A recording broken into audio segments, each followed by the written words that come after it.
Hello again, I am Joe Bob, and welcome back to F1 Manager 23 Hardcore Series. Tonight we are heading to a track that could be good, could be bad. We will see. We are heading to Interlagos in Sao Paulo for the Brazilian Grand Prix.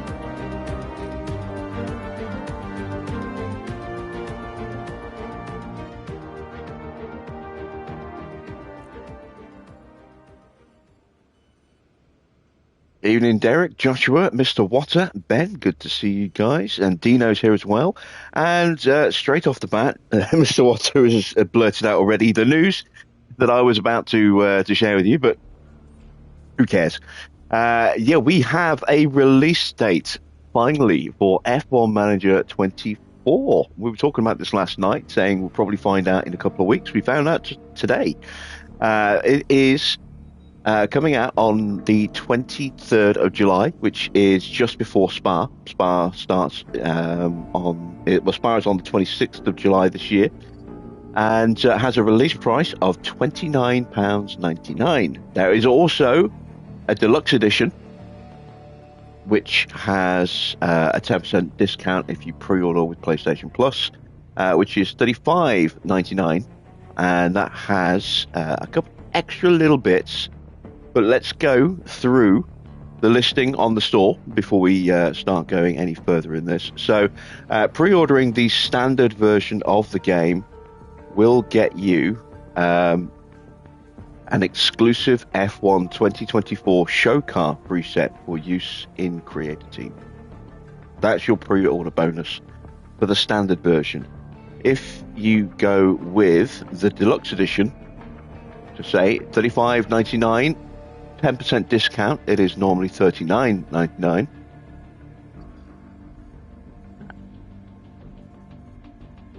Then your pre-order bonus is that same 2024 show car preset, but you also get 5 Creator Team classically inspired livery patterns. So that to me suggests something themed around maybe a classic Mercedes. A classic McLaren, maybe the Vodafone McLaren, maybe the Marlboro McLaren, maybe the classic Williams. So that could be either the Camel or the Rothman Williams. Who knows? We'll find out, I suppose, nearer the time. So 5 Creator Team classically inspired livery patterns, and also 5 custom race replay scenarios. So race replays and the scenarios are going to be a thing again. That would appear to be the case. I imagine there will be a separate upgrade pack at some point. I'm just having a look. It does not appear to be available just yet as an add-on, but that will no doubt appear once the game has been released. But we'll go through the About section on the listing. So, new for 2024, Creator Team. We know about that. For the first time in the series, create your own team to challenge the grid and forge a new legacy. Customize every element of your team, from the origin and livery designs to logo and racing suits. Recruit the right staff and the drivers to negotiate with sponsors for placement on your car. Deeper management. The dramatic world of F1 comes to life on and off the track with brand new mentality system. Manage the personalities and needs of your staff with drivers in the pursuit of their success. Keep the stars happy to avoid allowing rivals from poaching your talent, disrupting your team's trajectory toward the top. Build a legacy by fostering talents, and this is the bit that I'm excited for. Build a legacy by fostering talents from F2 and F3 to add to your own affiliate pool. Access the stars of the future and ensure your success, or their success, is your success. That to me suggests team academies. That to me suggests Red Bull Juniors. That suggests the Ferrari young driver program. That to me suggests driver academies where you can sign multiple drivers to a potential future deal kind of thing. You can put them in your young driver program. I like the idea of that, and I really hope I'm not reading too much into that. But that's to me what that suggests. Again, hopefully we'll find out a bit more information when the next live stream drops, and hopefully we'll get a more in-depth stream rather than just a little 10-minute segment now that we are, you know, inside the release window. F1 races brought to life. Circuits have been, visuals have been refreshed for the official 2024 season, including the returning Shanghai, improved track marbling, and enhanced use of real-world data, meaning racing lines are clearer than ever with enhanced trackside detailing, providing the best-looking visuals presentation to date. Helicam provides a strategic bird's-eye view on the action, giving you new perspective when executing and evolving your race day plans. Races present ever-evolving challenges and opportunities with the introduction of mechanical failures. Can you mitigate these issues as they arise to stay on the track? Ensure you are in position to capitalize on rivals' issues and claim unexpected results. And then there is a more to discover 2024 F1 sprint race format. So that hopefully means we will actually get an up-to-date sprint format rather than the kind of mishmash of two previous versions of sprints gelled into one that we have right now. 2024 driver and staff roster, including drivers from development and team academies. And again, that to me suggests that we will have academies. Improved approachability, including refreshed data visualizations, the option to simulate the full race weekend, and enhanced tutorials. Race replay returns for another thrilling season, allowing you to relive and redefine moments from the 2024 FIA Formula One World Championship. So there we go. That is the breakdown of everything that is listed on the store, and it sounds very promising. I am definitely excited for some of that new stuff that they're talking about there, and I really hope we are actually going to have driver academies. That does sound good. Right. Ooh. Let us get back to this season, as we need to get ready for Brazil. We have performance targets that we need to set, but before we do that, let's take a quick look and see how our car stacks up against the competition. There are some upgrades, some tweaks and changes to the grid order. As you can see, we dipped ever so slightly in the speed, down to 5th now from 4th, but we've gone up to top in the high-speed cornering.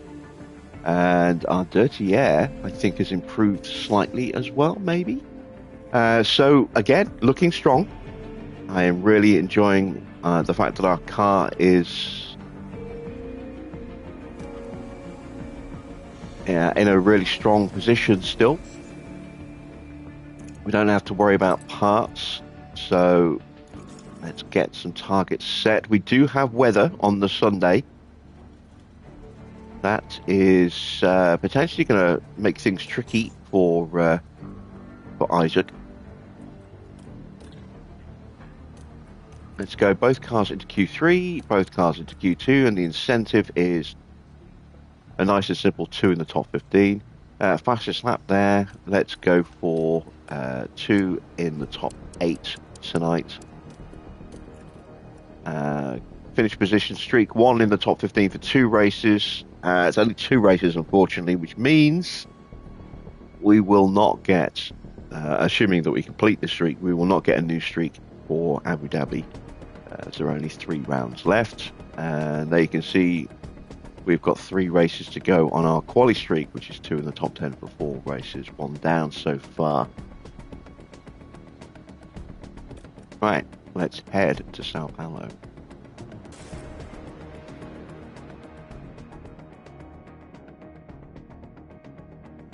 Our F1 season brings us to Brazil for the Sao Paulo Grand Prix. The Autodromo José Carlos Pache has been a staple of the racing calendar for decades, and soon we'll once again be watching the best drivers in the world give it their all. The Sao Paulo track is beautifully designed to present an enticing challenge for teams and drivers alike. between medium-speed S-corners, hill climbs and the high-speed section after Junsao, this circuit calls for cars to have a balanced setup to succeed here. This time, teams have 2 races to contend with, as a sprint race will decide the starting order for the weekend's Grand Prix. Let's get on with the weekend.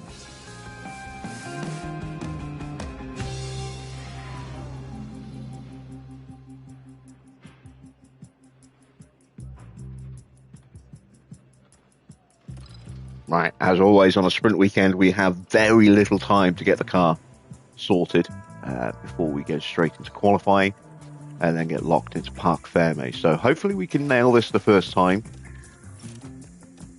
But we'll see how things go on this first run. Put in some lower spec parts. Go. Brazil is 21 laps, but again we will call them in early if there is enough of a disparity on the setup to warrant big changes. We're going to go with medium tyres in this session.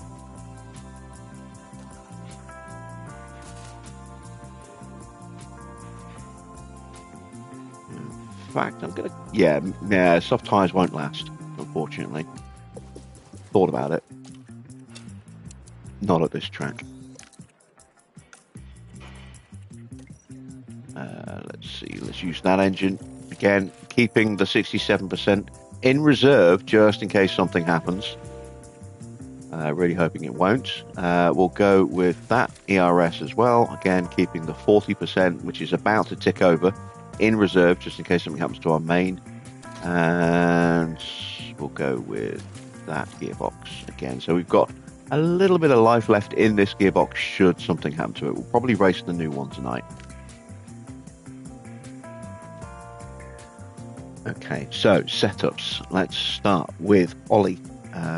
We want to go with a 7, 12.5, a 1.9, a 3.4,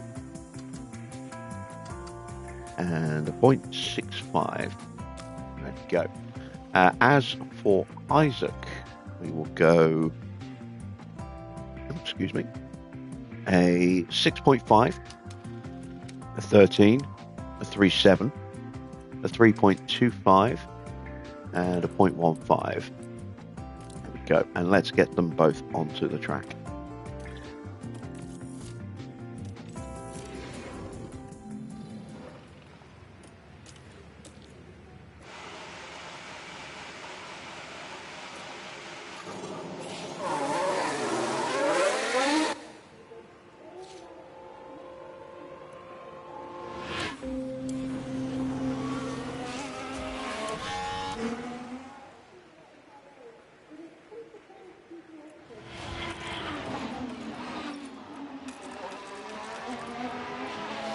Okay, so now that we've got the boys on the track and starting to do their setup runs, we can catch up with the chat. Let's see. There's some creative videos showing some preview gameplay about on YouTube. Livery Editor looks far superior to Cody's game. Yeah, I saw a screenshot on store listing of some of the... there's a screenshot of some of the tools that you can use for livery editors. And given the creation bits that we've seen so far, from Frontier, they do look very in-depth. They did say that they are going to show us those tools in more detail nearer the time. So maybe that will be the next part of the next live stream. I would personally rather find out more information about some of the other stuff before we see the tools in action. But yeah, that should be interesting. Victor is here. Welcome, Victor. Mr. Water is offering to help fund the game. Thank you very much, Mr. Water. If anyone else wants to do that, then yep, there's a couple of ways you can do that. You can either email me a PSN code on my email account, or You can always, drop a small donation on PayPal. Any contribution will be gratefully accepted and very humbly accepted as well. I don't ask for money, but if you do feel that you would like to help contribute towards future game purchases, it's always appreciated.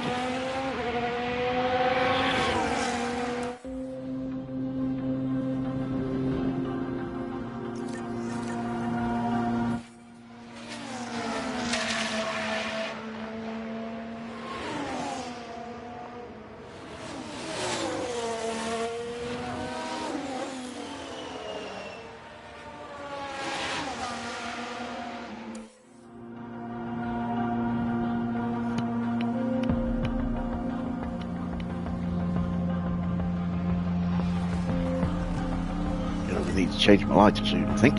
Right. Let's get this feed back in.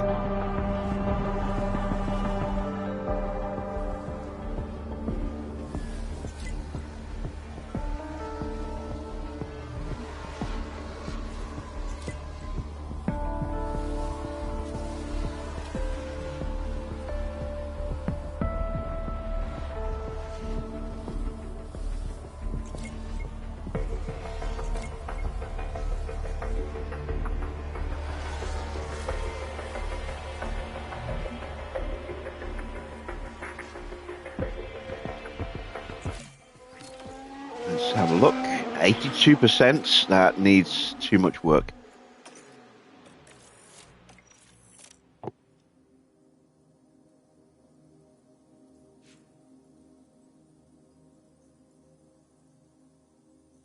Oh, sorry about that. Big sneeze.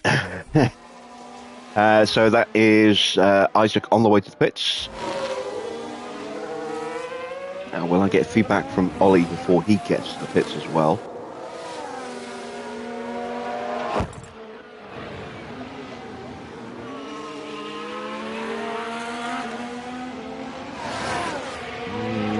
No, he's going to go just past and then immediately go, oh, I got my feedback. Because that is exactly what Ollie Bearman sounds like. That is a 100% recreation of his voice there. Oh, I got feedback. Let's go with the 12.5 rear wing. Let's up the front wing to a 7.5. Potentially, we might dial that back a little bit. Gonna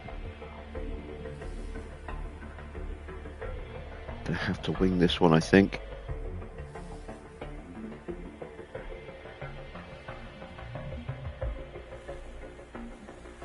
Drop that down and flip that over there to a 2.8.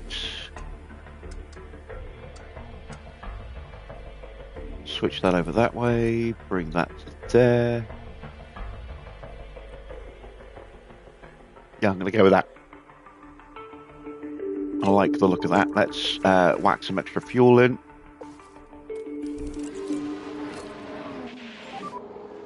Give me some feedback. Oh, optimal. That's encouraging. 97%. Yeah, so we'll leave Ollie on track. Let him finish the run. And that way we've got a very good chance of him actually reaching 100% feedback. 100% driver confidence prep overall.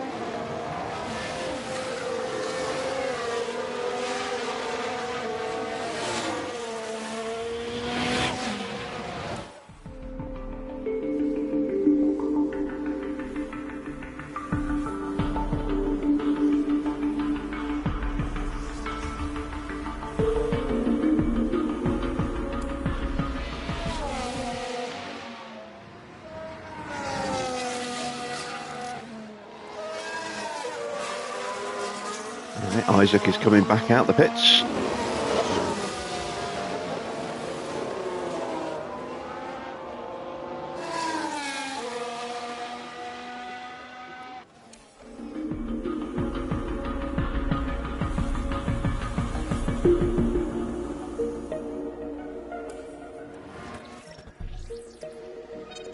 It's just front wing that needs to change. So I will...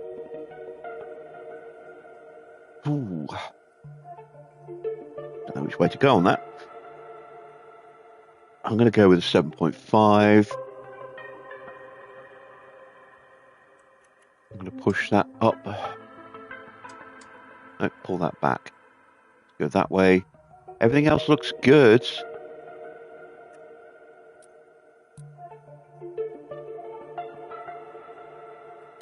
Yeah. Let's just do that. That will little change.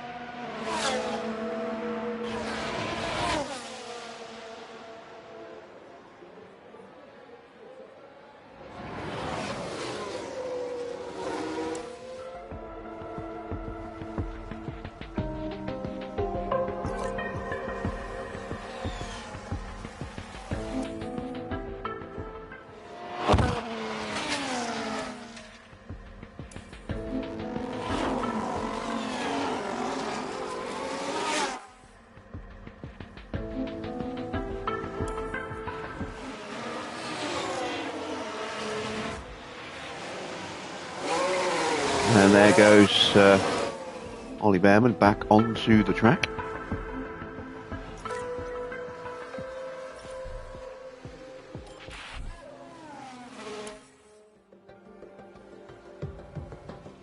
So I'm pretty confident that we've nailed Behrman's setup, or at least got it to a point where we can easily get it to 100%. I don't know about Isaac. Really hopeful that these changes that we made are going to work.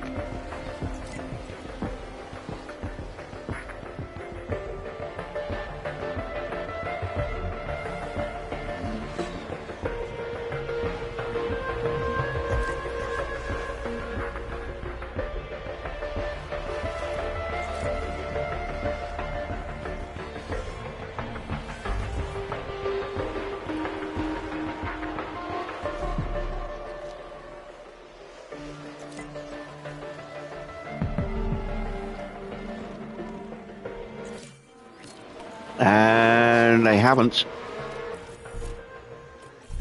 Not properly.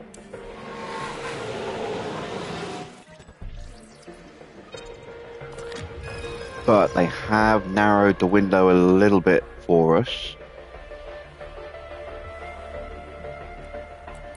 So that is going to need to be all the way up there.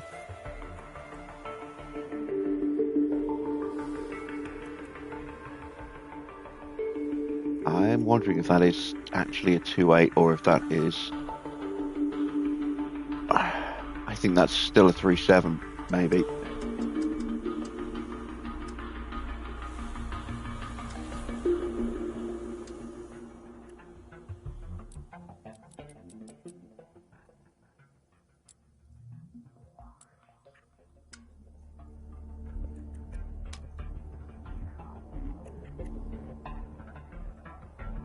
Nah, I don't know. I've committed to this. Let's go with this.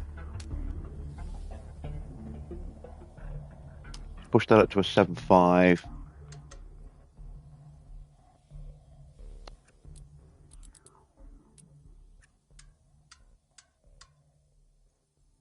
Push that up to a 3.45.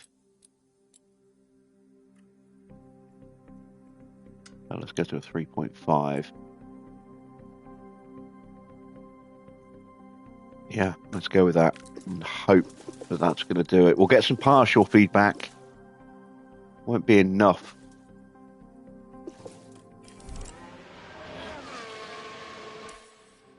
To guarantee anything, but hopefully it will be enough to confirm if we have made the right choices there. For a couple of those bits. Last thing I want is for Ollie to be, for Isaac to be underprepared at a track that is going to have changing weather conditions, which will throw him off anyway.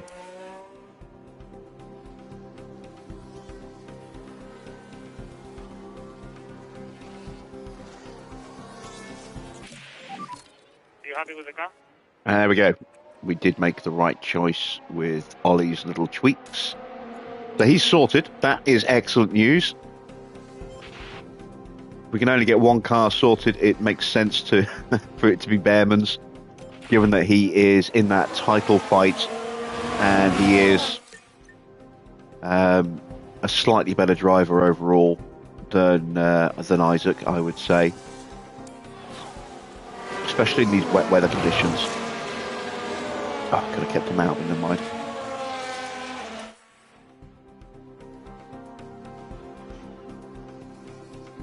Can we get an extra bit of feedback here? That's 2. I don't think we're going to get 3.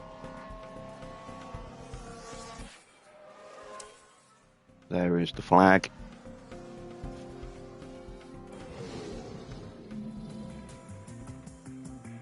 So we've got that penalty for Albon. Again, he's just having so many penalties. He must be facing a race ban. Surely he's had so many penalties this season. Let's see, 38%. Yeah, we can get him to 100. 29%. We're not going to be able to get Isaac to 100 on track knowledge this weekend. But have we got his car set up sorted? We'll get some clues as we get ready for sprint quali.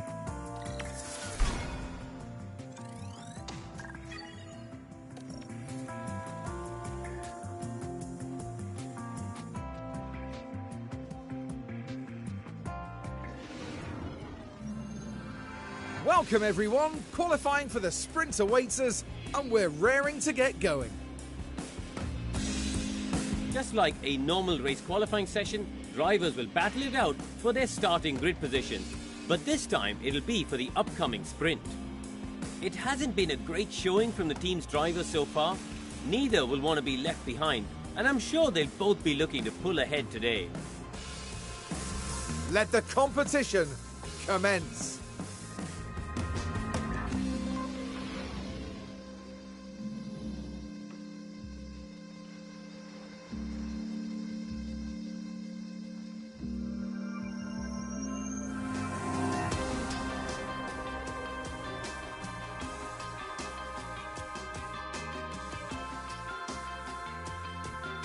Trying to use the intro there as a opportunity to clear my nose, blow my nose, but it took a little longer than the video package, so that's why we're a little quiet for a second there. Right, let's have a look. Okay, so 7.5 is not right, but I don't know if anything else is. So that has to be a 6 or a 6.5.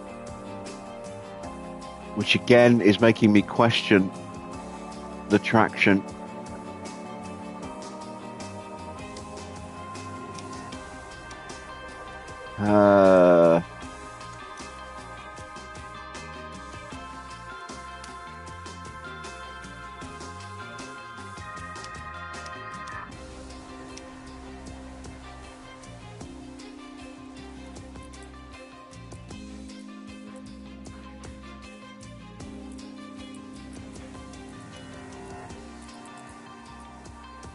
I know that has to be somewhere around here.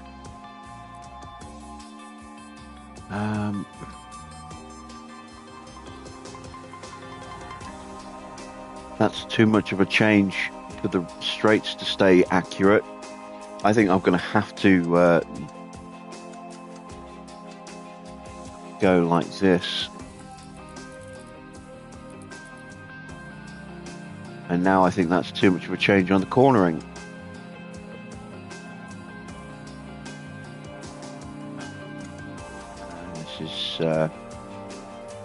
This is tricky.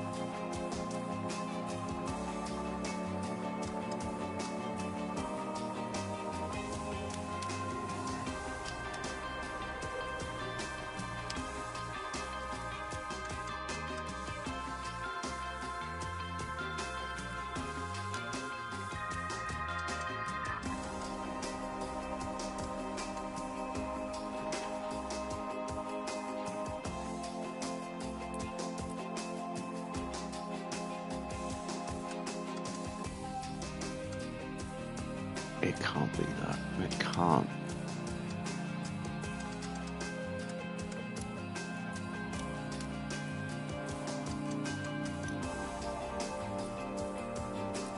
It can't be that. It has to be for 2.8, I think. And now I've just got to try and figure out how to get this down without breaking the straights and keeping everything else where it needs to be. And I think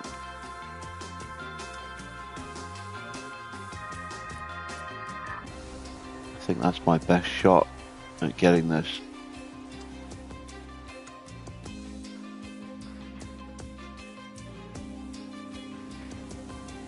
Yeah, we're gonna have to just roll the dice and hope. We'll go with that. Let's change these parts. Let's give our best engine, ERS and gearbox that we can to Isaac.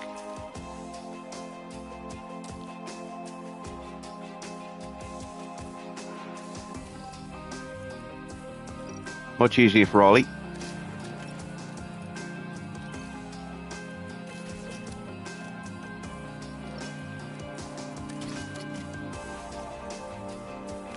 There we go. And this is a track where, again, margins can be quite tight. So we'll do one run, but we may well have to go out and do another one.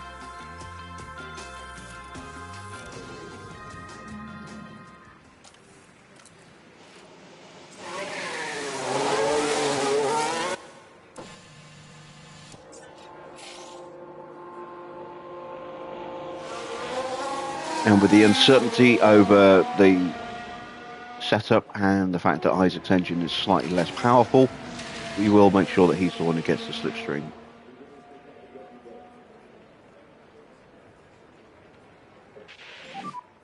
Okay, mate, just try to work as much as you can on tires. As much as you can on tires.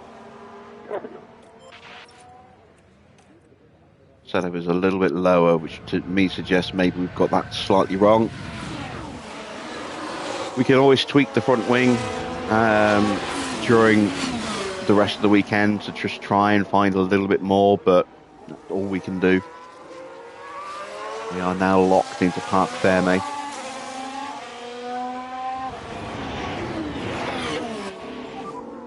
Here ahead. So let's get going.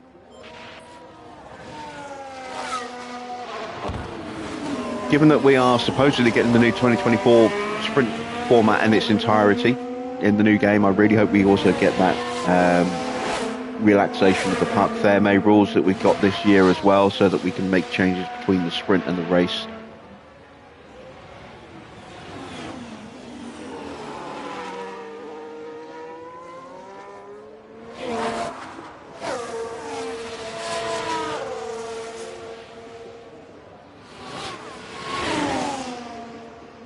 They've got to change the track acclimatization system, I think.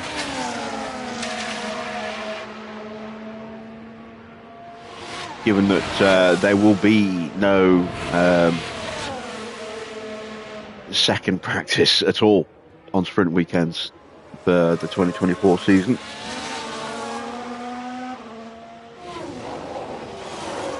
So maybe the sprints will count towards gaining track acclimatization. Who knows? Isaac is purple at the moment, which is good. Fairman better in the middle sector, no surprise there.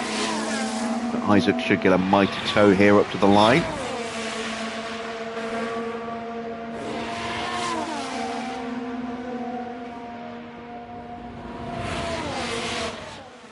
And in the end, just 3 thousandths between the two drivers.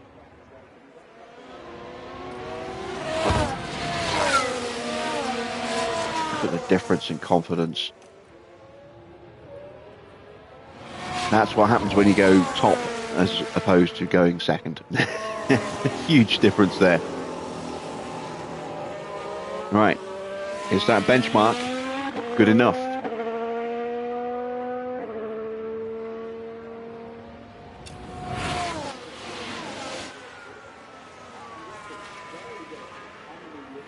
We are 3/10 quicker than Yuki.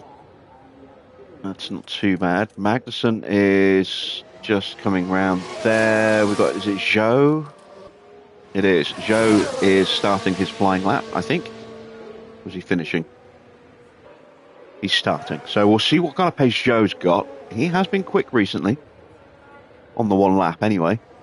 Not so much in race pace, race trim.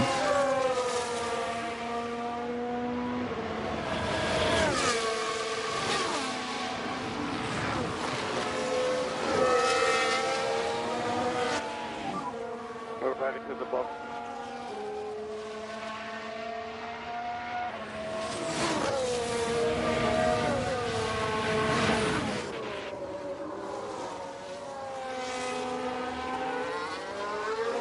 He's going to get a clean run, I think.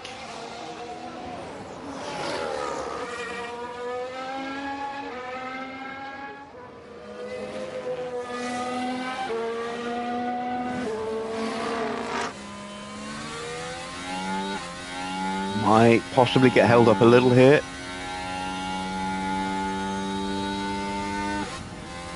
Yeah, just a slight lift as he changed gear. Did you hear that? And he's lost a 10th over Yuki. Okay, so let's see. Did we get the setup changes right? Close. 97%. Let's push that front wing up to a 7. We might break the traction, but we could gain everything else.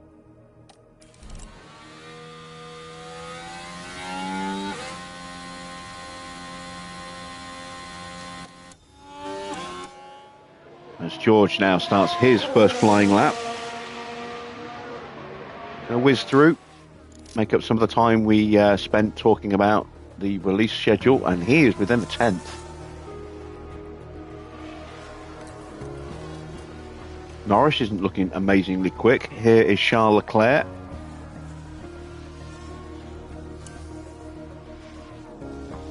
Wow, Gasly goes top. Where did that pace come from?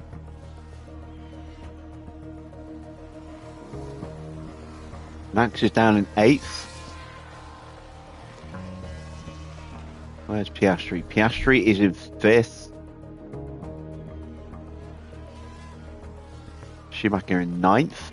But look at the margins again. Very, very small margins separating pretty much the entire field here.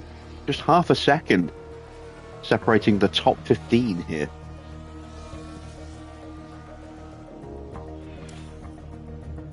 And you have to say, Williams are in real trouble. Giovinazzi, I think, has just improved.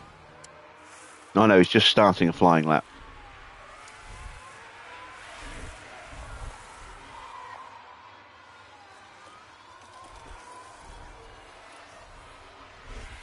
All right, let's ride with Belichaks. See if he can lift that Mercedes out of the drop. He's getting held up by an Aston, so probably not. That's probably scuppered his lap. Instead, let's have a look at Giovinazzi coming up to the line.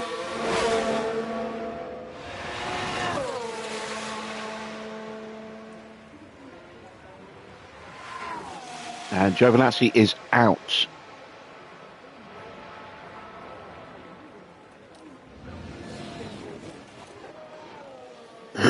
Did Belichaks do enough? No, he did not. He is out by 7 thousandths of a second. So, yeah, that little hold up there from the Aston, that was enough to knock him out.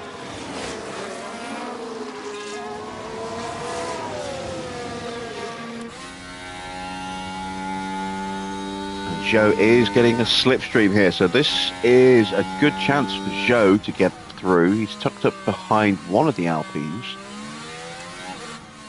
It's not Sainz, so it's got to be Yuki. It is Yuki in 14th. Yuki needs to find an improvement just in case.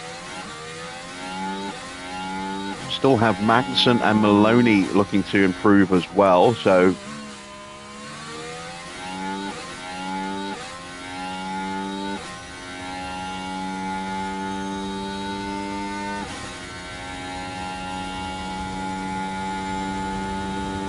Tsunoda improves to 13th. Zhou goes 4th with the slipstream.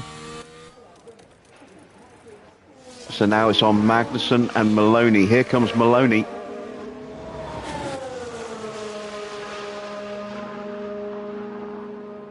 Maloney is through, so Stroll is out. Can Magnussen get through? This would put Yuki into the relegation zone.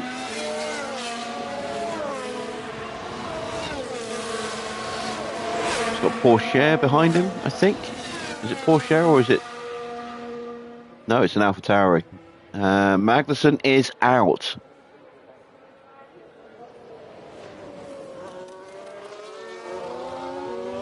And it was Schumacher who was behind. He is only just safe.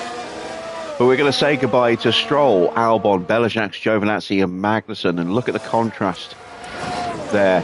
Look at that.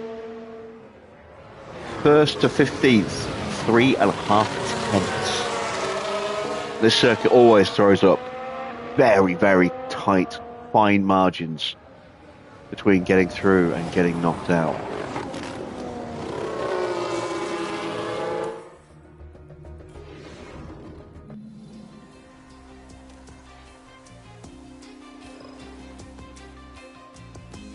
Okay, we'll do another run on those tyres again. Held up pretty well.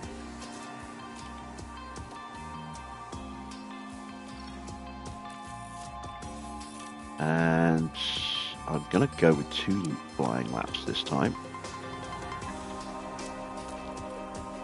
With a cool down.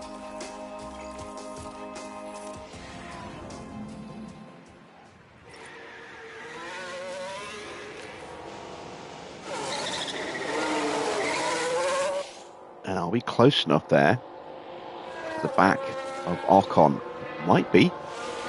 Might be able to get a slipstream from Ocon. That would be beneficial to us. We'll also get feedback on whether Hajar's wing change has improved or worsened the car. So work on those tires. Okay.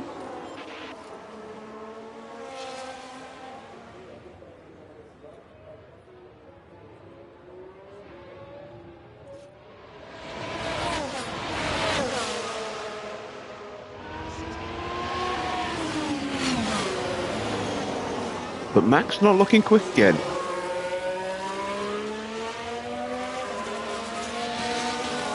Is his title challenge about to completely crumble? Clear ahead. And push. I think we're a little too far behind Ocon. We may get a very, very distant tow. But we may catch him as the lap progresses and get a tow on the run up to the line at the end of the lap. That would be nice.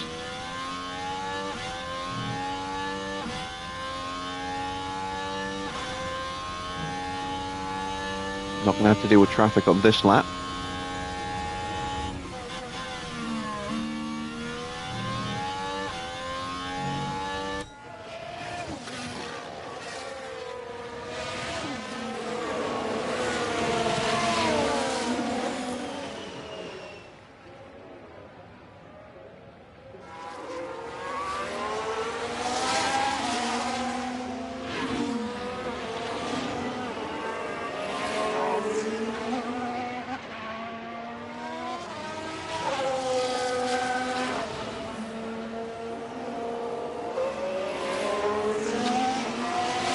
Ocon's quicker than us in the middle.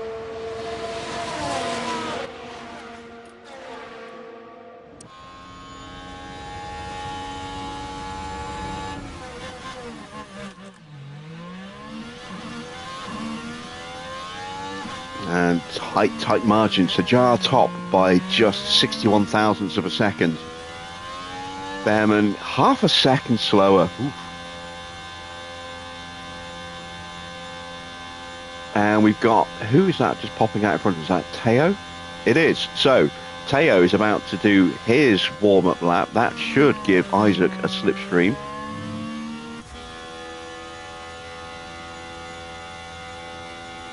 if we can stay close enough. Tyres are going to start to give up. Behrman will get a slipstream off the back of Isaac.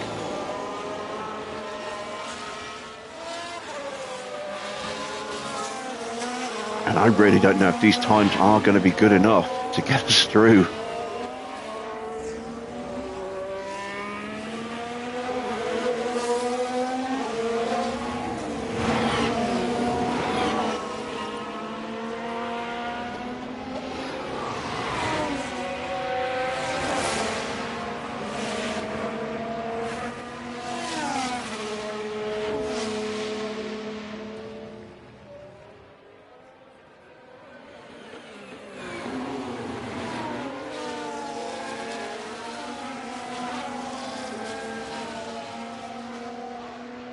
We are definitely closer to Porsche than we were to Ocon. No improvement for Isaac in the first sector. No surprise, really.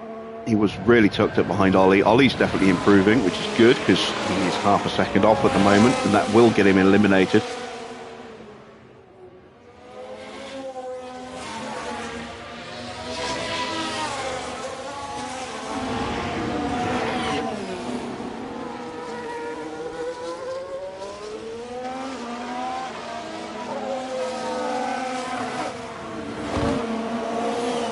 No improvement at all for Isaac.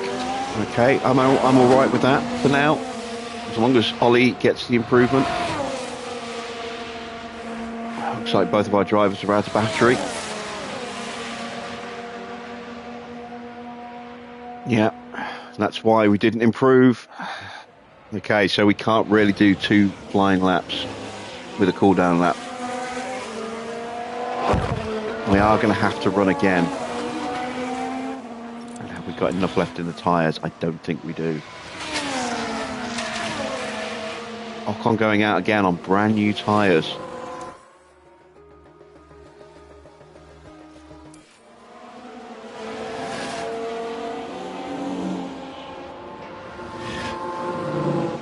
I've got time to do 1 flying lap on these tyres, get back and still put on new tyres if we need to. So that's what we're going to do.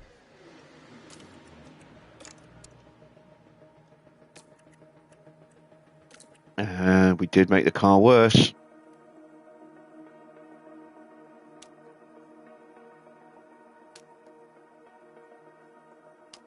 Try going the other way.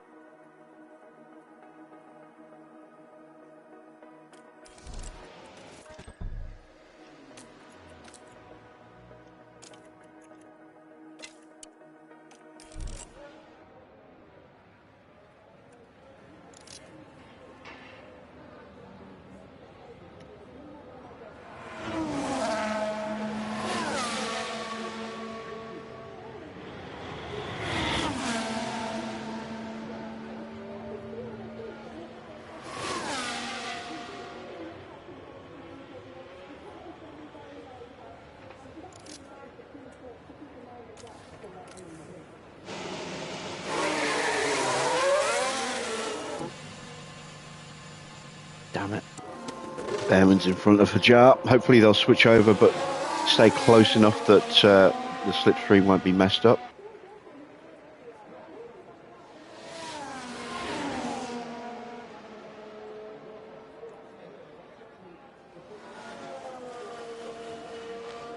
Come on, pull over, pull over, pull over. Copy.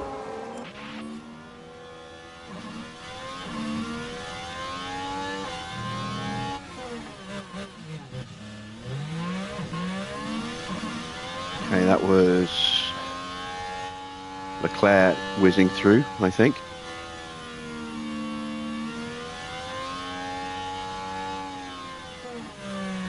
Behrman in the drop zone.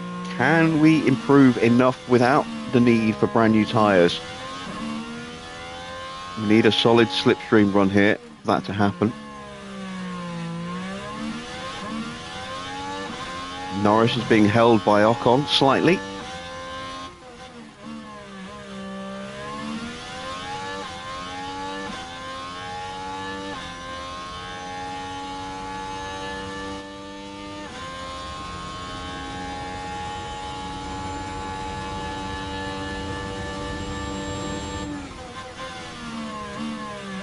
We're not improving here with Hajar on this lap. This is all about improving Behrman.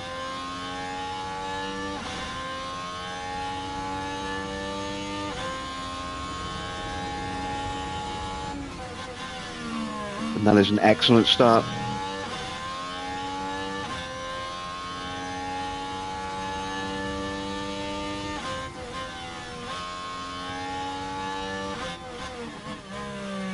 Got Piastri in front of us. Hopefully he's not going to hold us up. He might do.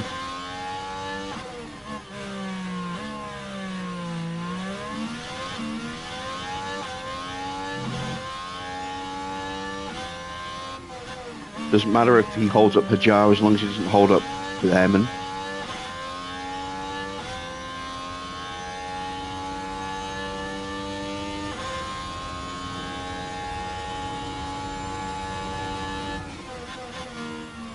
And Behrman goes top, and that should be enough to get Behrman through. Hopefully Hajar is safe as well. Ooh, now I have to decide whether or not to sit in the garage. Still waiting on Russell and Tsunoda. We're P1 at the moment. Tsunoda goes 8th. Russell goes 6th. Ooh. Let's go for it. Let's gamble.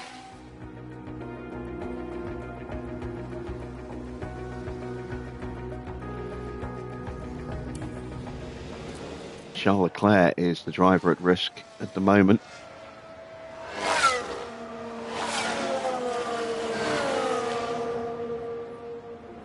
He's got Schumacher behind him, I think. Is it Schumacher or was it Piastri? It's Piastri.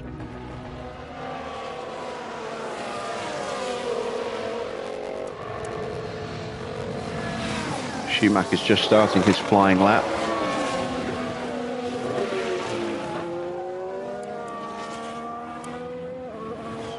Piastri's going purple, getting that slipstream. Leclerc has not improved in the first sector.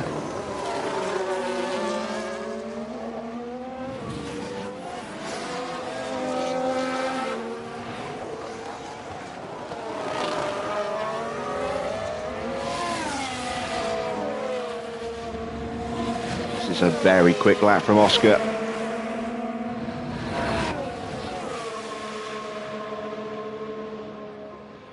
Leclerc goes 5th, Oscar goes top.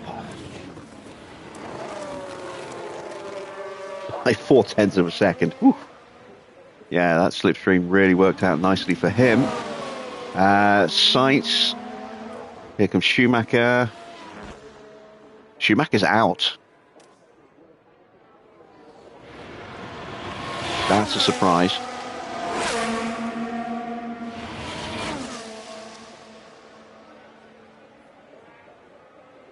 Porsche's starting lap. Let's see what Gasly does to finish his lap. There's still enough cars on flying laps to knock us out here. Gasly's on a flying lap.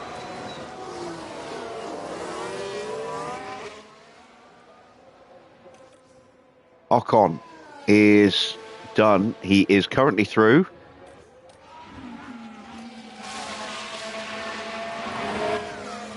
All right, here comes Sainz.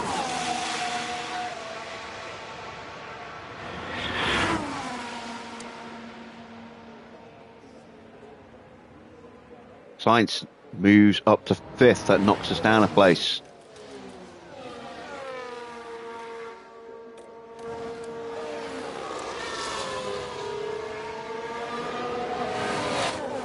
Here comes Porsche.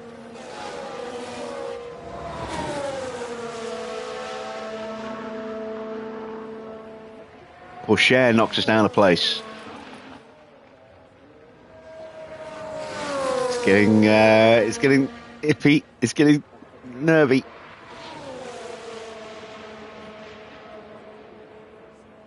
Gasly improves to 13th, but he's out. Oh, there's still 2 cars on flying laps. Either one of them could knock us out. Well, if they could both knock us out. Tsunoda does not improve, so we are safe. Doesn't matter what Norris does now. And Norris is out as well. So we are saying goodbye to Zay Maloney, Yuki Tsunoda, Pierre Gasly, Lando Norris, and Mick Schumacher. We are through into the top 10 with both cars. And we managed to avoid using brand new tyres in that session, which is brilliant. 94%. Yeah, did not work. Okay, so we'll go back to our 97% setup. We will do 2 flying laps on these tyres, and then we'll do a flying lap on another set of new tyres at the end.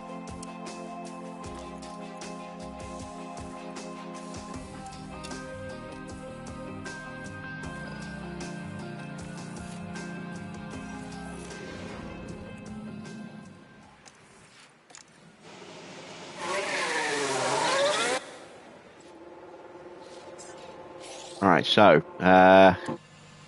Isaac is going to give a potential slipstream to Leclerc, but Leclerc is going to give a mighty slipstream to Behrman.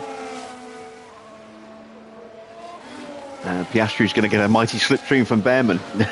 So expect either Behrman or Piastri to go top after this first lap.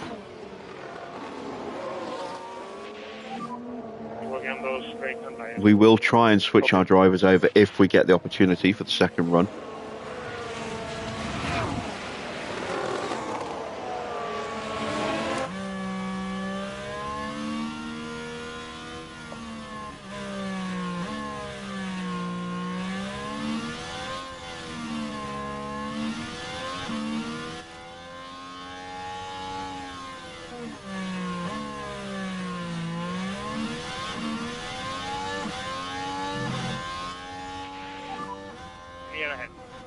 And I don't think Leclerc's close enough to get the slipstream from Isaac.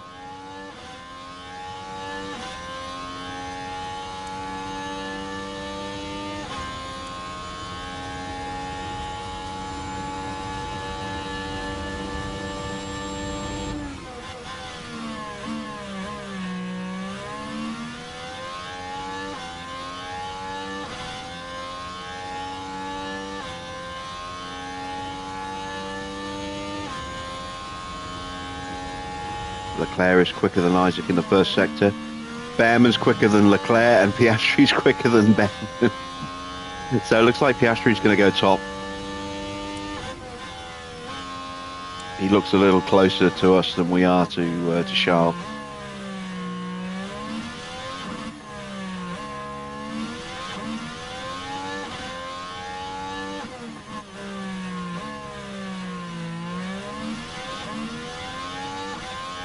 See, Leclerc's slower.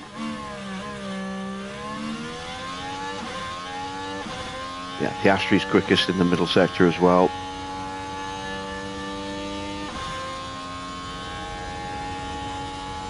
Jar goes top, then Leclerc, then Piastri, ahead of Behrman. It's close. Let's see what the margins are. Look at that, very, very close. And Oscar's half a second quicker than us. Ooh-wee, that is a very, very quick lap.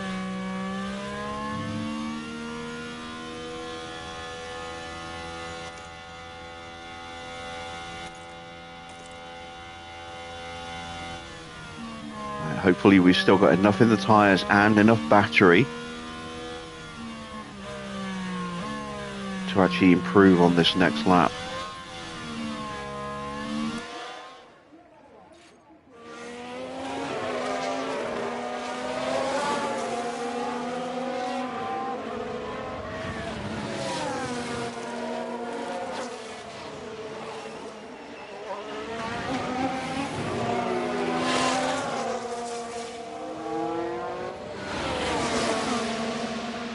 Sainz up to second. That is a mighty time from Oscar.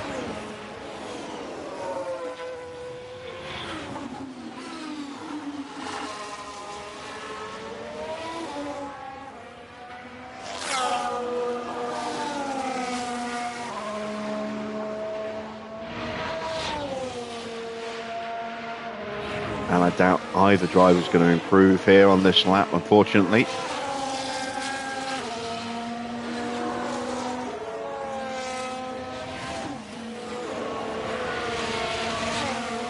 Russell goes up to second. Excellent lap from George Russell.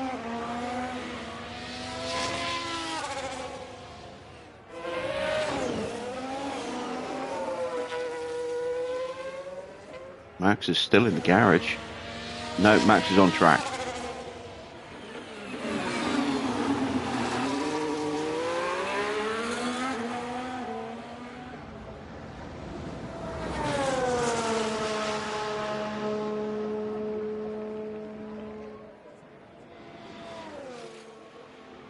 So we've got some work to do.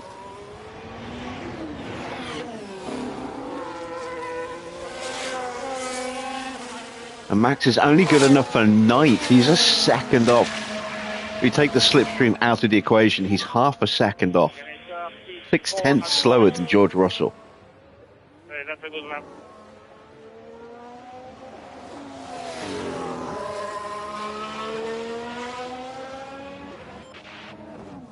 All right, one lap on brand new tyres with full batteries. Hopefully that will be enough.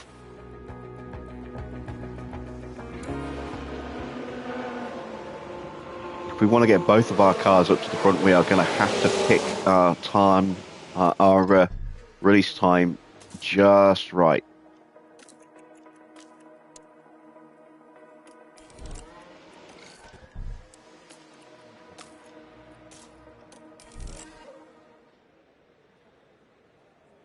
This is going to be a nervy couple of minutes. Joe goes fifth. There goes Teo.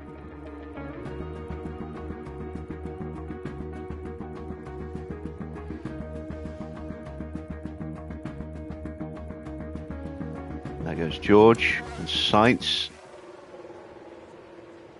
I'm waiting for another opportunity at a Red Bull.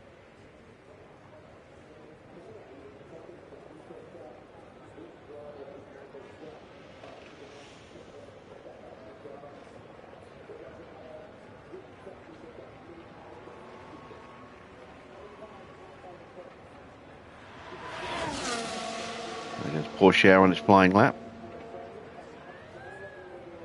I'm only running the one lap. Oh crap. Wasn't paying attention. Too busy looking at the chat. Knackers.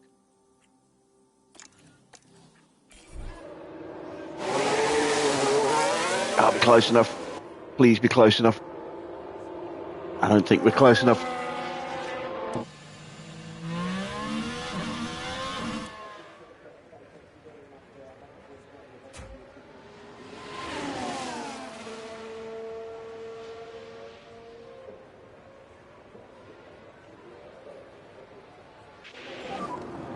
Work on those brakes. Copy.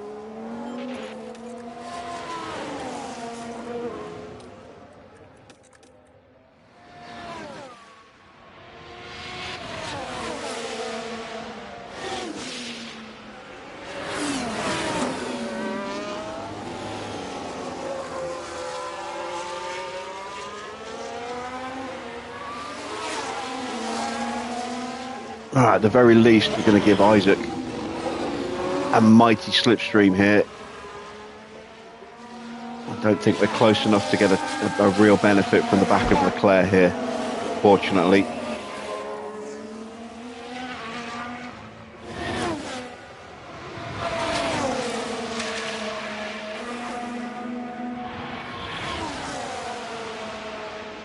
We will get out in front of Ocon.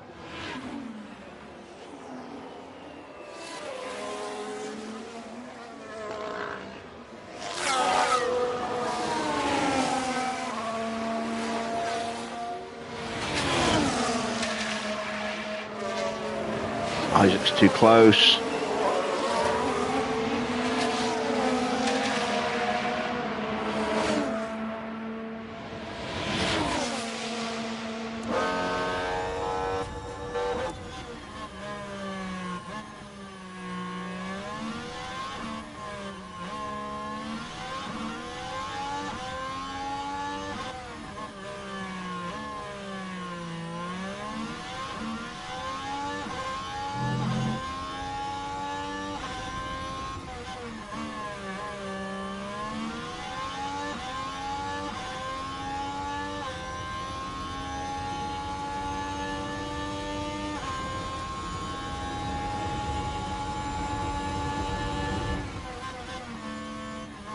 There we go. We got second and third.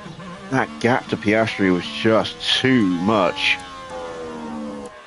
Isaac was too close. He lost time in the middle sector as a result. But we are quicker than Charles Leclerc.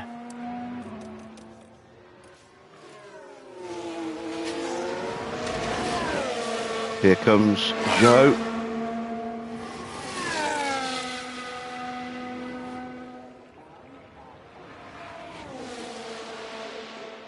He's starting his flying lap. Oscar has not improved.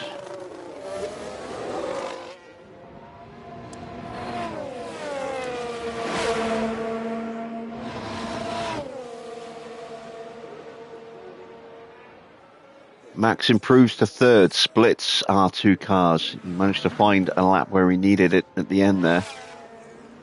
Ocon potentially held up slightly by Leclerc there. And maybe us as well.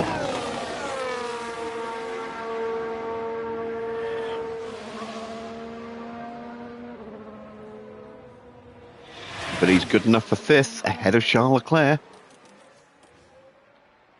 Now it's down to Zhou.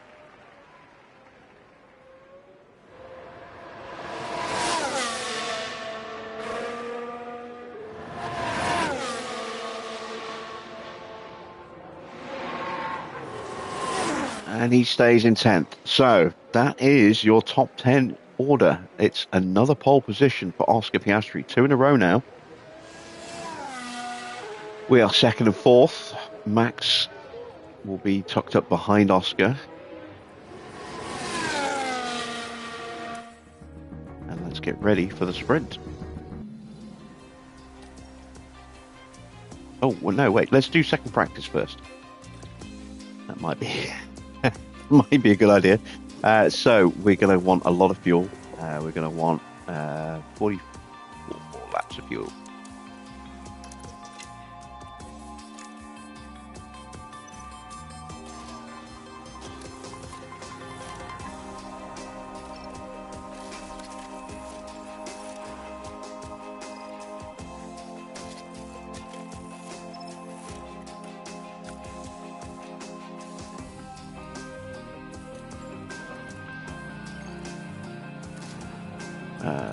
Yeah, we can still go with that engine.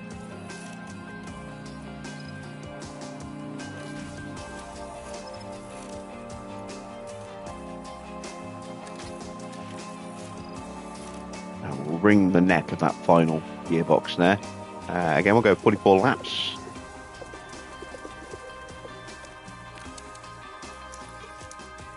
And let's send them out.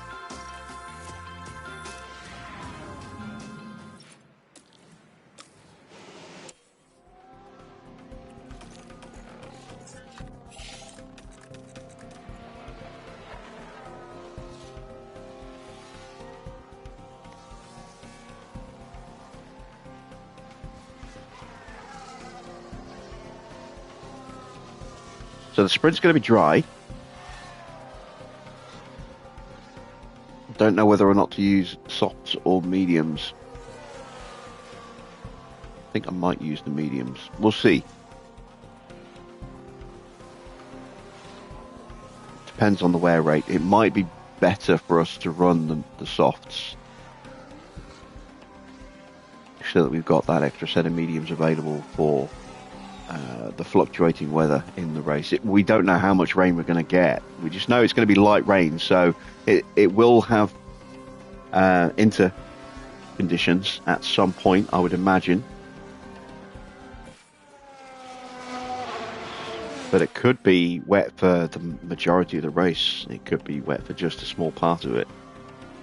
The medium tyres are definitely the tyre that's going to do us, give us the best grip on a longer run. The softs just won't last very long.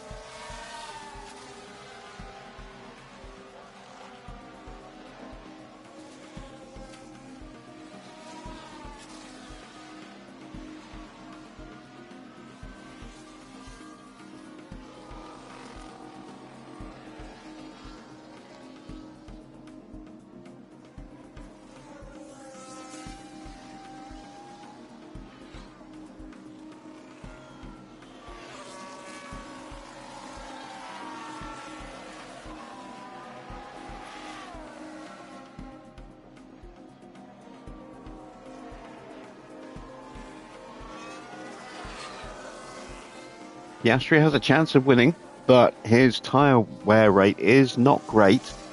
He tends to push his tyres quite hard as well.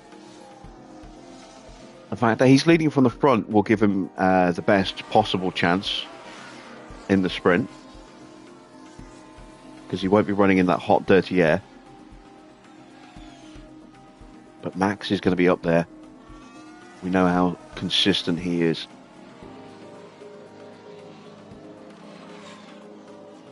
He might be the biggest threat in the sprint.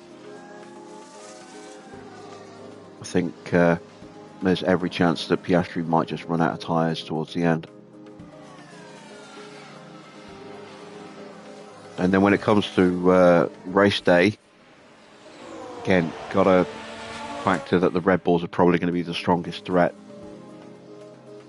Although Russell seems to be in a really good vein of form right now. You know, he had a decent finish in Mexico. He was looking quick tonight.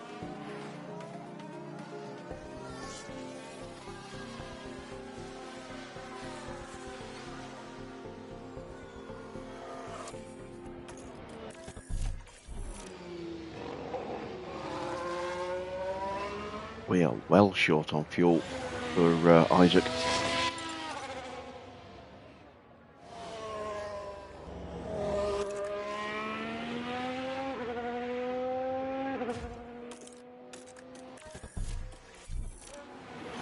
And Behrman.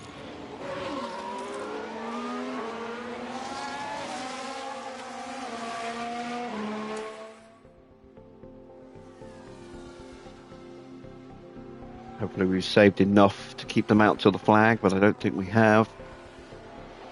At least not with Isaac anyway. Well, maybe we have, maybe we have. It'll be tight.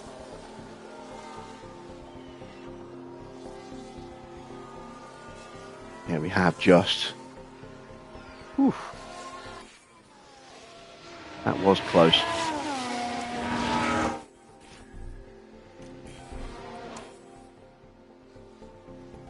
So 90 odd percent. We might just hit 100 with Ollie. Oh, so close. 91%. That's pretty good. That's pretty good. All right, so sprint time.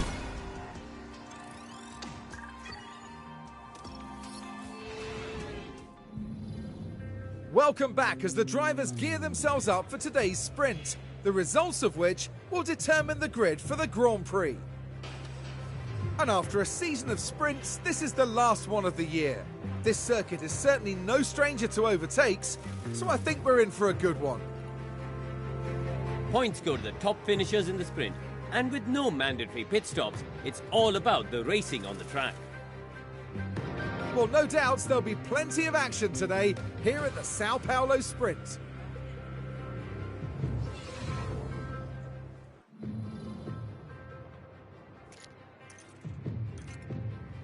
Okay, so it's going to be a little cooler. That's going to help with tyre wear. I think if we're careful with these softs, we can make them work. It would be preferable to use them in this session.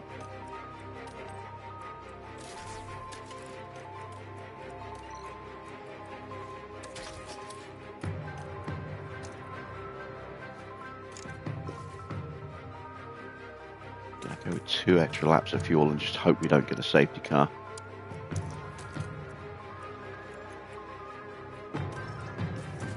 We're going to look after the tyres. We're going to need to have that extra fuel to push the braking.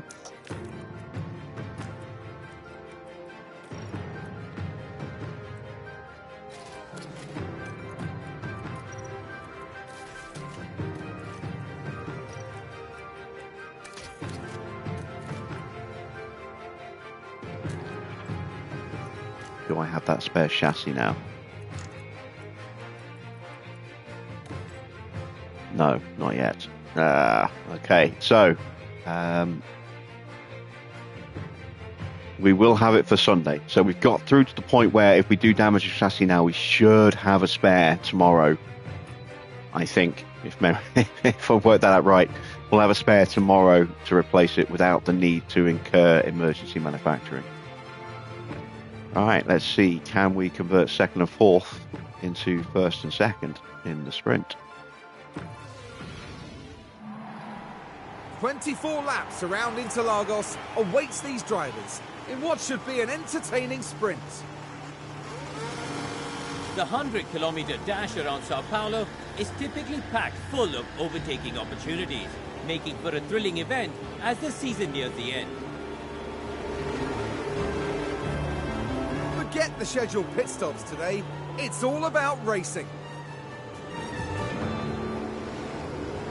24 laps around Sao Paulo in today's sprint. All right, I think Max is on softs. Looks And like it's lights out, Oscar's on mediums. and away we go. Oh, Max is on mediums as well. Okay. That's going to give us the launch off the line.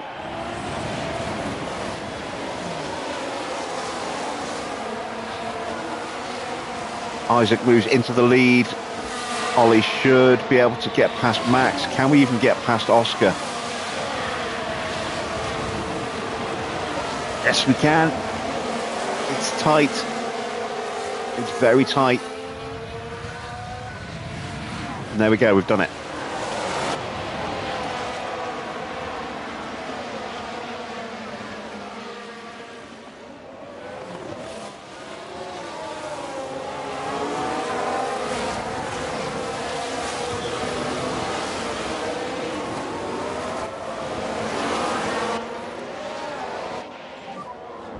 Over pushing.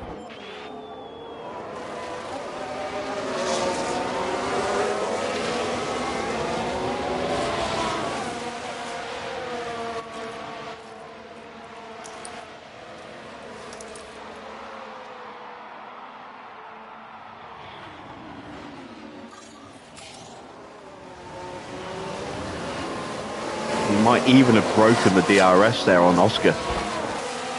Oh no, wait, I'm looking at the leader. There we go.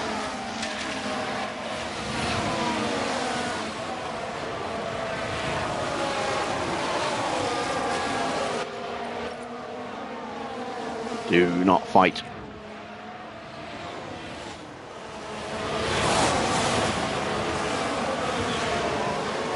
All right, who was on hards? I saw somebody on hards.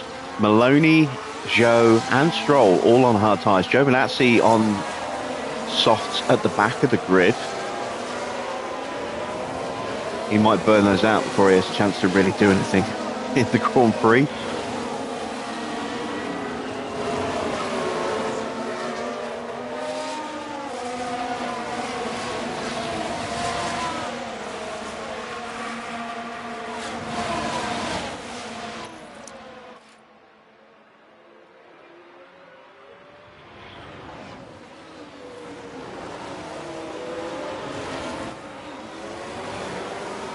And we are going to do some seriously hardcore tyre saving here in this opening stint of the sprint race.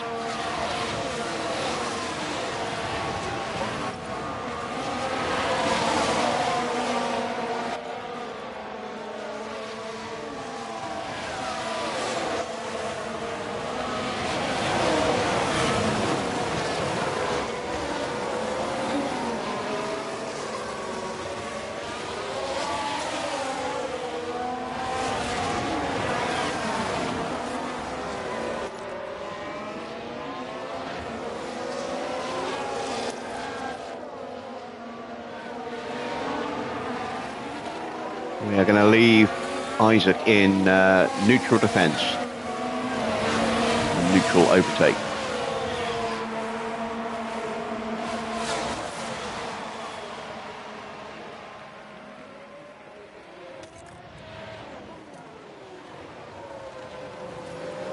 In fact, actually, let's put him into neutral overtake. Or low overtake. He did look like he was shaping up for a move there into turn 1, which I do not want.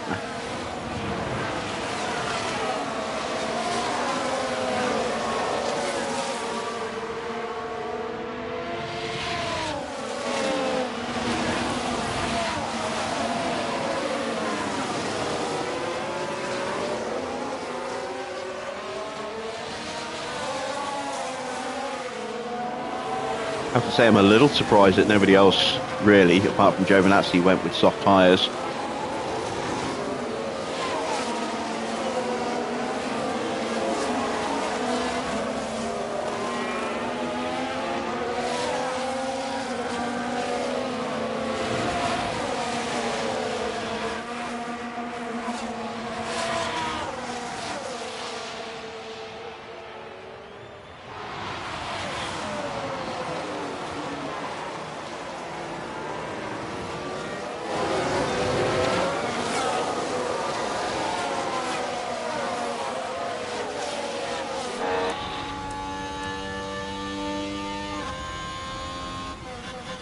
We ride on board the rear wing view of Isaac. We can see Oscar is keeping Max in check, thanks to not losing the DRS.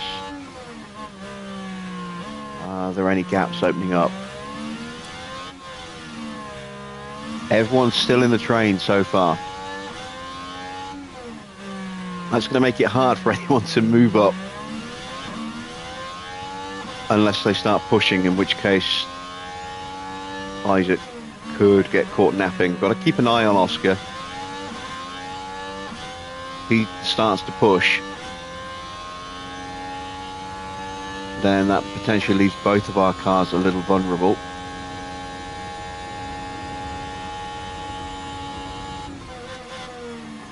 And sets a new fastest lap. Magnussen is in danger of dropping off the back of Belizac's.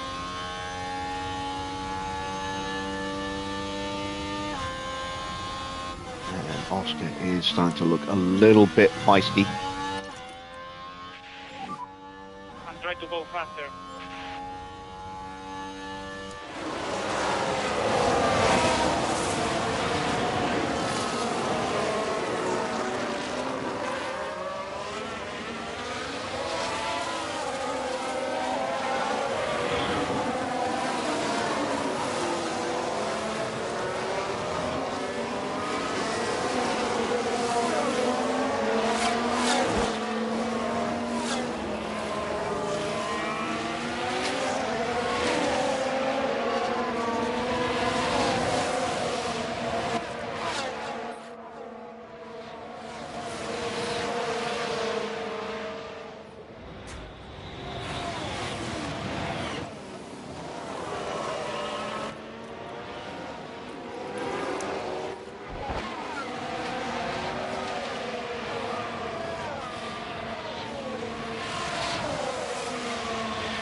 So far, so good.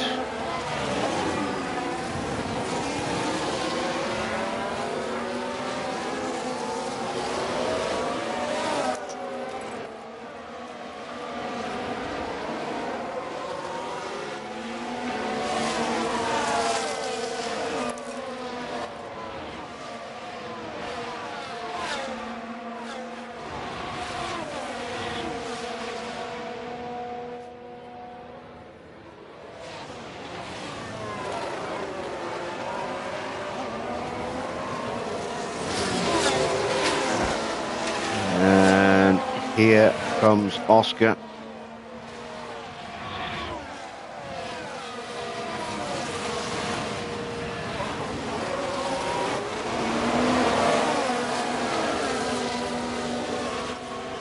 And he goes through.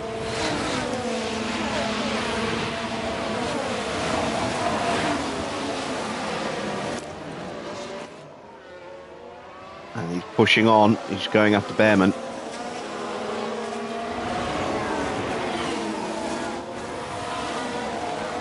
He's really pushing on after Behrman. I'm hopeful we can break away from Max here, leave him vulnerable to Ocon.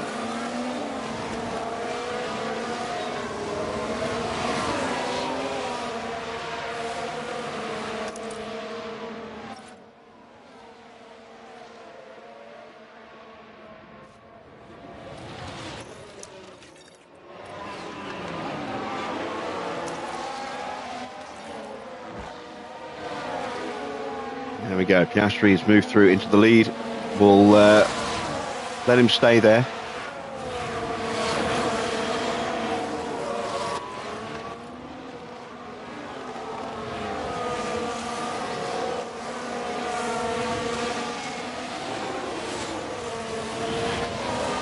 See Ocon putting all sorts of pressure on Max here. This is exactly what we want.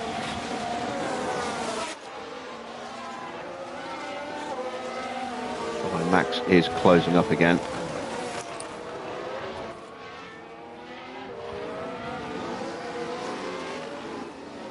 Have I left us in harvest for too long? I think I might have.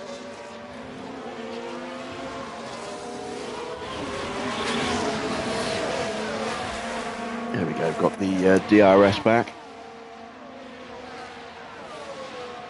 Max got back into the DRS zone himself.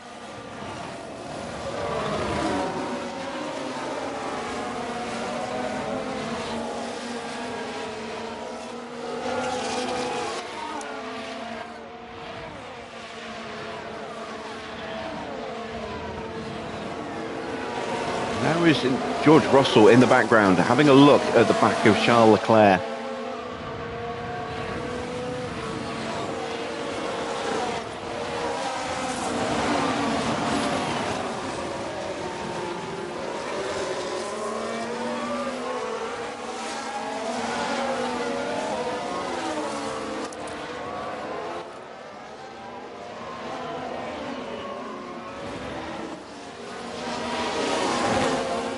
Good Clark.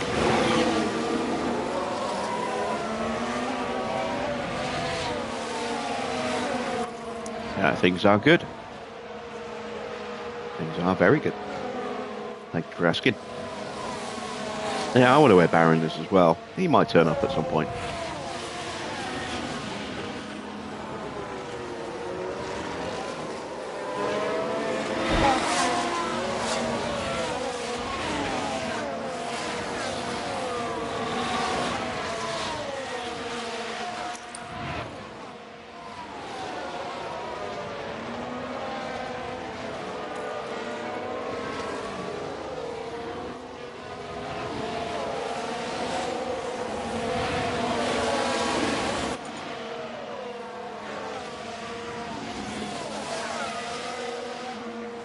Max now looking a little frisky.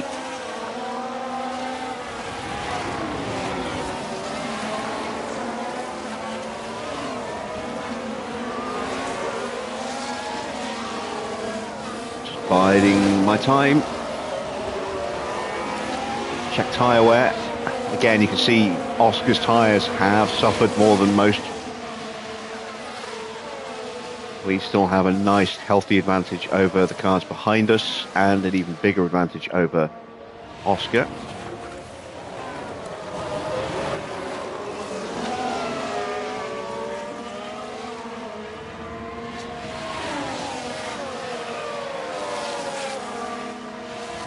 He goes defensive.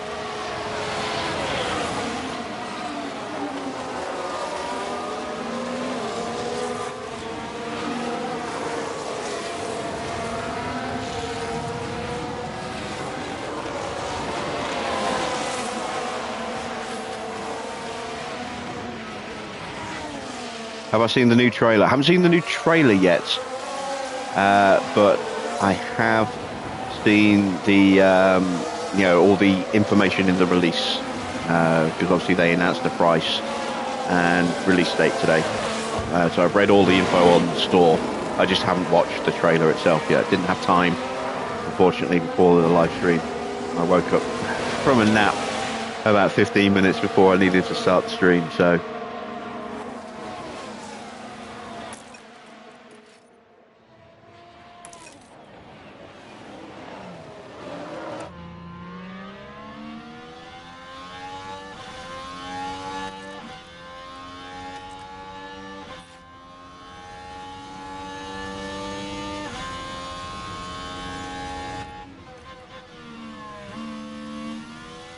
There we go, comfortably through.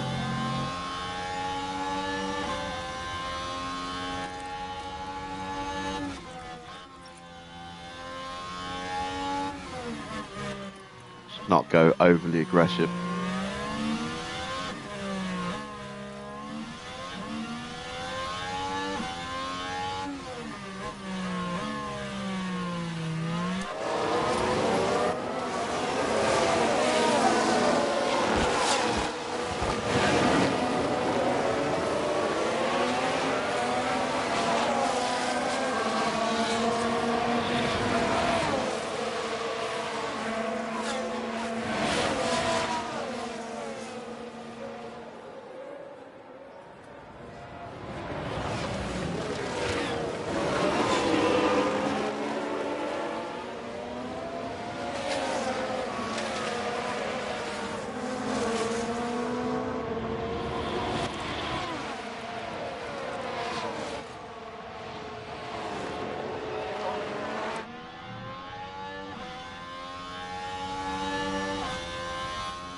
Again, by keeping Oscar boxed in like this behind Ollie, burning up his tyres even more.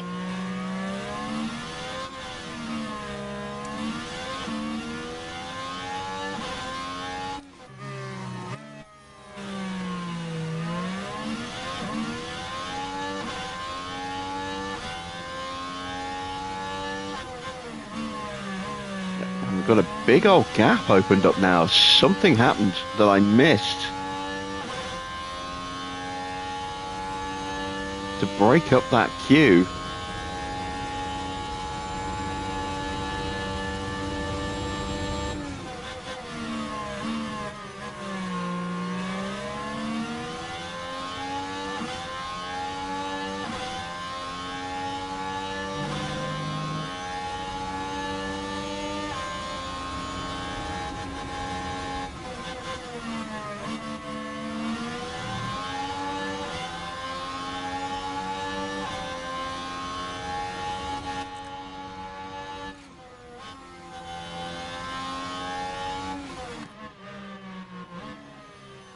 Gonna need to try and break away again soon.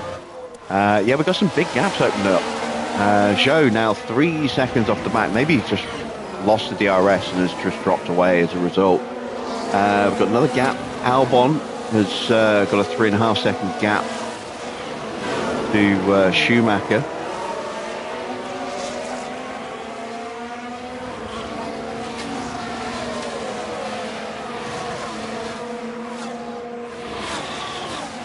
Ocon is barely clinging on to the back of Max at the moment, coming under pressure from George Russell and Charles Leclerc.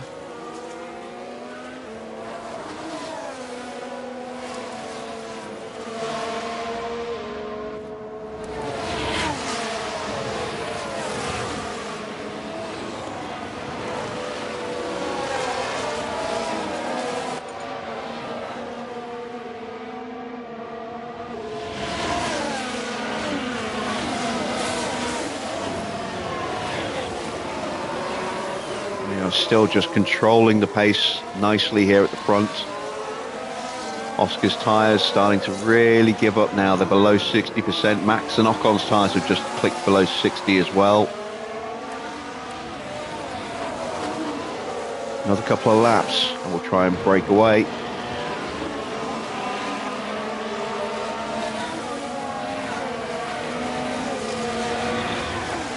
Right, let's do it this lap.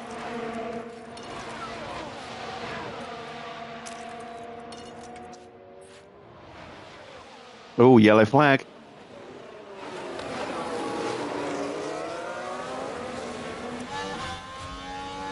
Now we can see what happened.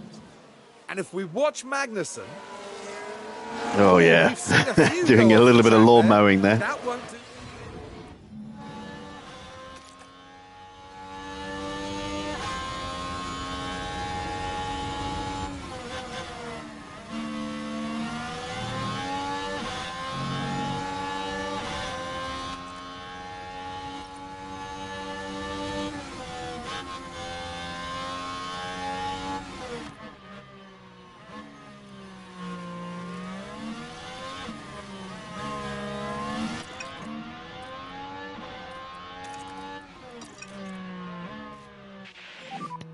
Try to pick up a bit more pace.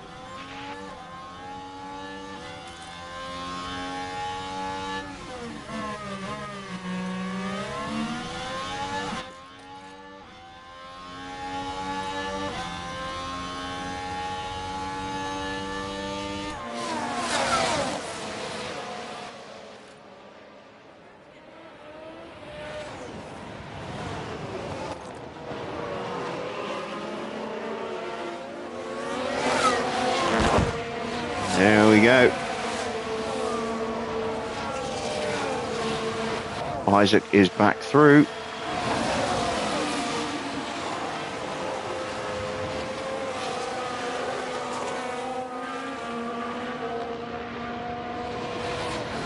And we're going to try and use the pace of these tyres to open that gap up a little bit.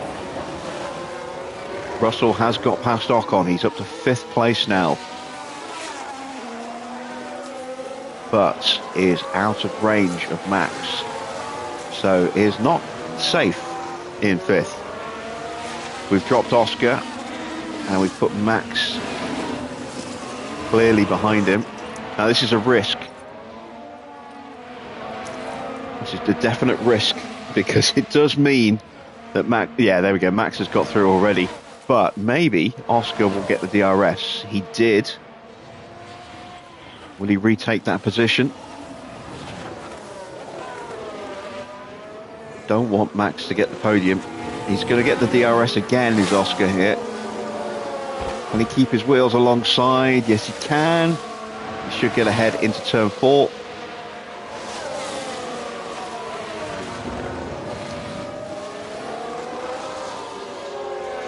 Max being very un-Max-like there and not shoving him into the shadow realm in that corner. Hashtag 2021.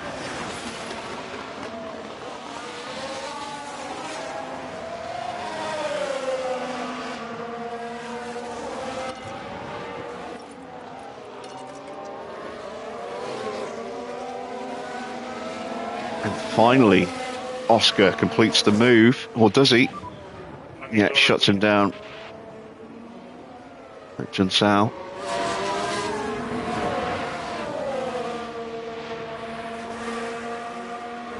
Got a 2-second gap. Now that might change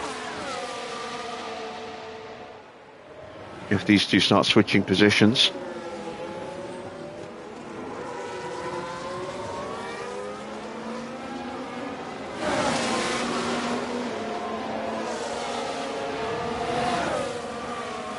Oscar takes the inside line.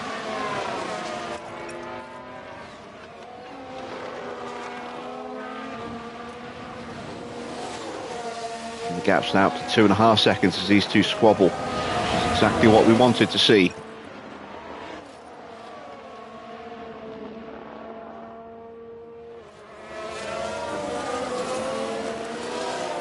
Their tyres are giving up on them as well.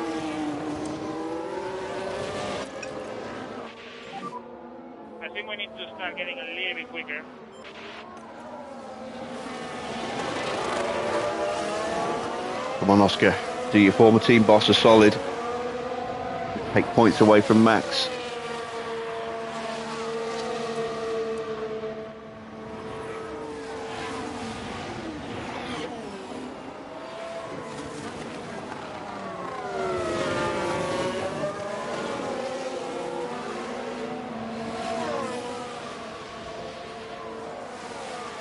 Gap's now 3 seconds.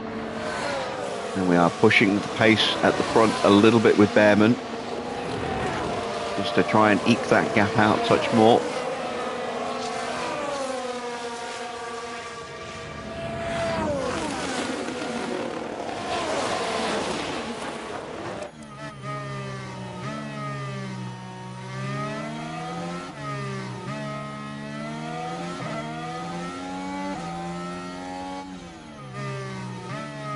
Giovinazzi's dropped to the back. Those tyres must be dead. Yeah, 27%. I wonder if we'll get a puncture.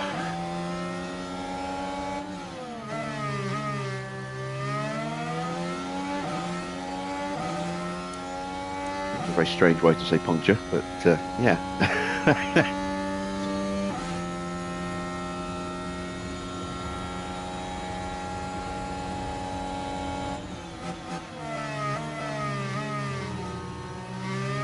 Superb work from Oscar here.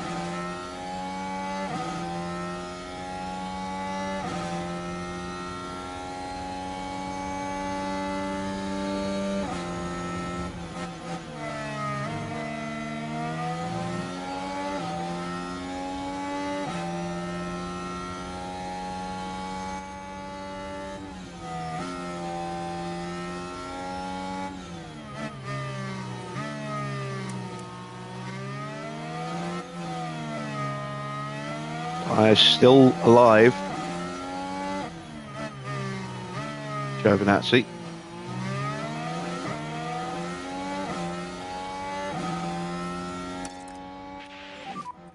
So let's pick up the pace. I'm going to stay in harvest because this will reduce the wear and tear on the ERS unit for Hajar, who's on his final one.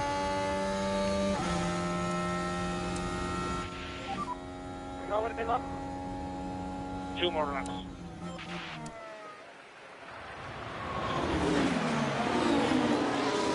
Oscar's trying to close that gap down, which is why I've upped the pace a little bit. We've got the tyres to spare.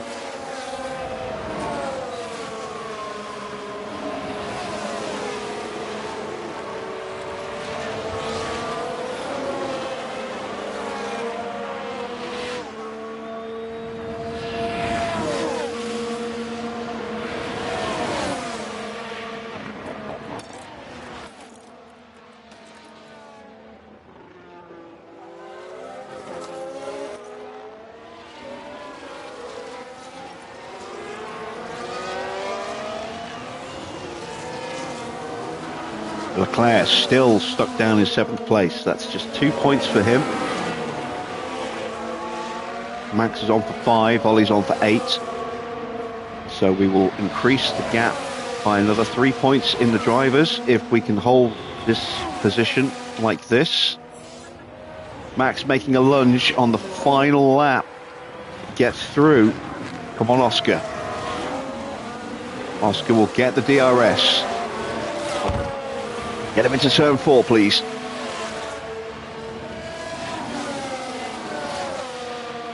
Look at the fighting between these two, switching side and side, trying to get through. Level pegging through 4. Oscar's got the inside line through 5 and 6. Russell is mounting a desperate defence behind us as well. And now Max will have the inside line for the final corners. Has Oscar closed him down? He has. Come on, Oscar.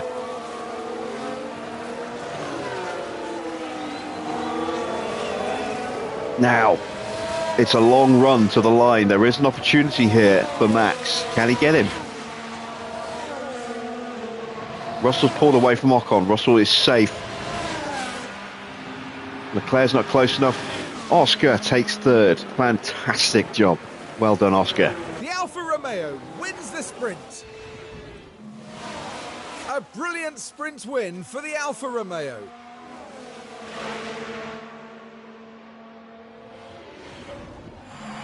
And that sprint win was well deserved.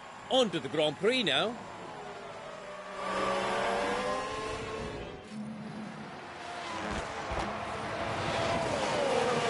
Fantastic stuff. Giovinazzi's tyres do just about hang on at 20%.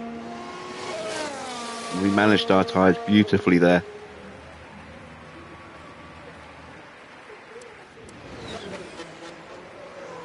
And there we go. Everyone has crossed the line, and we will start the race with a front row lockout.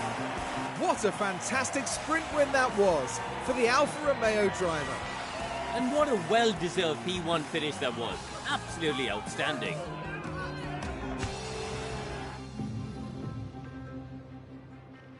So then confirmation of the sprint result. It is Ollie on the top step of the podium from Isaac and then Oscar. Max 4th, Russell 5th. Ocon 6th, Leclerc 7th. Joe will get the final point in 8th ahead of Sonoda and Sainz. And then we've got Gasly, Porsche, Norris, Schumacher, Maloney, Belisax, Albon, who has that 3-place penalty, will be starting at the back of the grid from Stroll, Magnussen and Giovinazzi.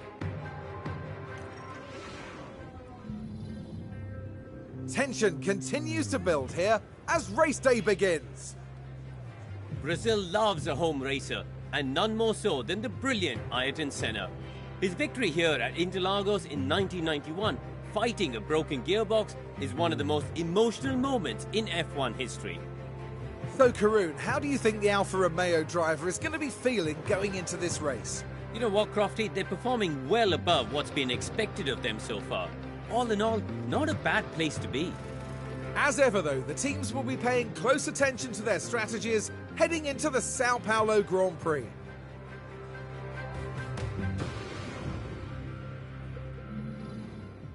All right, so let's see what the weather is going to do. How much is it going to rain? And for how long? Oh, okay, so it is going to be into territory probably somewhere around about lap 42, 43. And then it will stay wet for the rest of the race. So can I stretch a set of mediums all the way to then?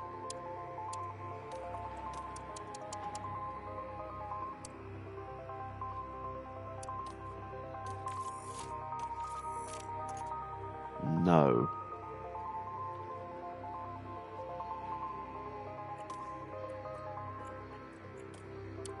Is the answer.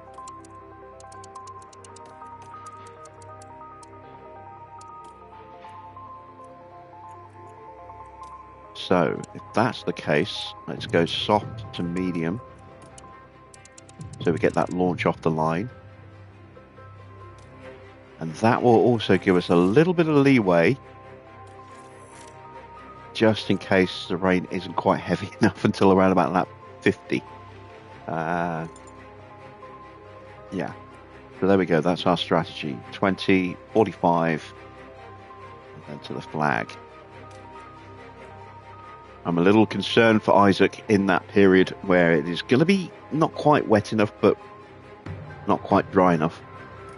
If it's a long period where it's not quite ready for inters, that will definitely hurt him.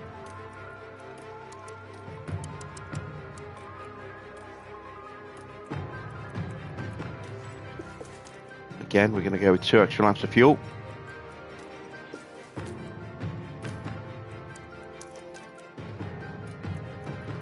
Don't really want to push the tyres off the line, but we might have to partway around the first lap.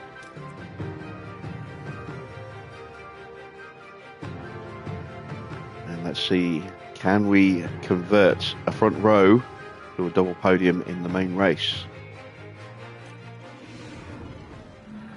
We're not too far away from the race start here as we edge closer to the 71 laps of the Sao Paulo Grand Prix. Alfa Romeo's driver focused on the race ahead. They start in P1, but will they be able to stay there? The first corner could be so crucial. But just what will happen here, your guess is as good as mine.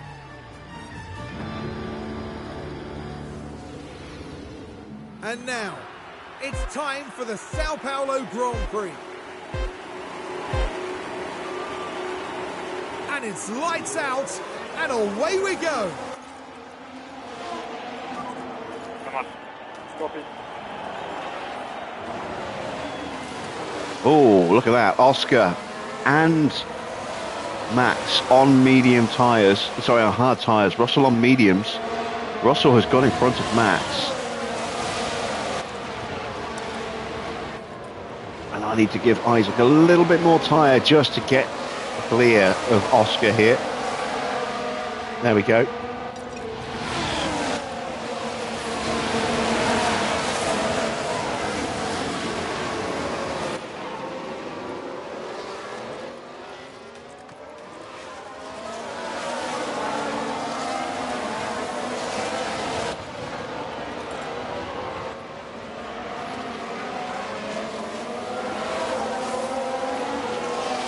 Russell has been passed again by Verstappen.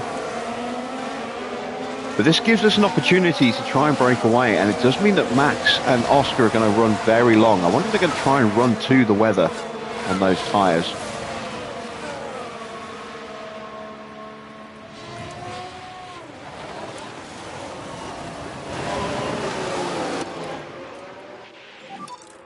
Okay, we need to push a bit more.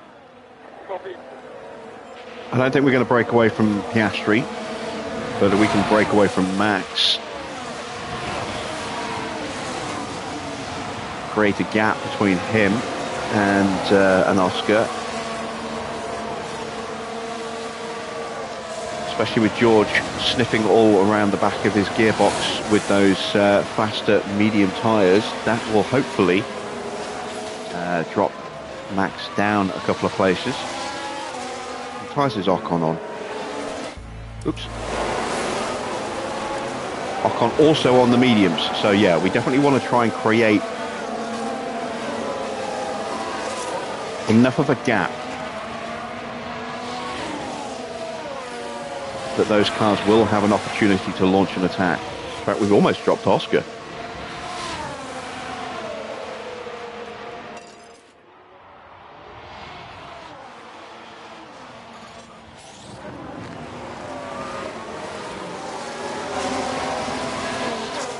There we go, no DRS for Oscar. Max did just get it off the back of him. Push, push. Copy.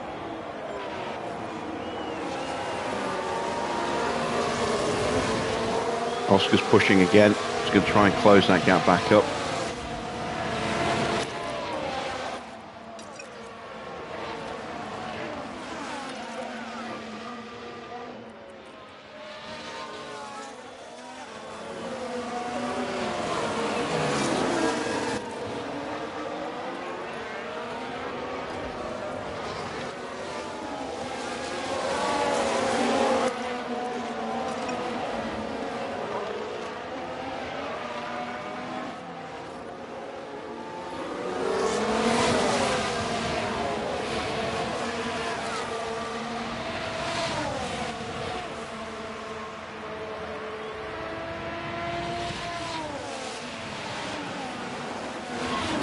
Gonna let them fight just for a moment, just to try and re-establish the gap.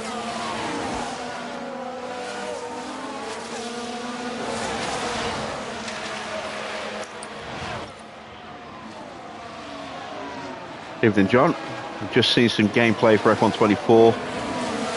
Yes, I'm aware there's a new trailer. I haven't actually gone looking for any footage of gameplay yet. Didn't have time for the stream, but that is something I'm definitely going to be checking out afterwards. Seen the release date and price, read through all the spiel. Does sound like we are going to have driver academies, which I'm really pleased about.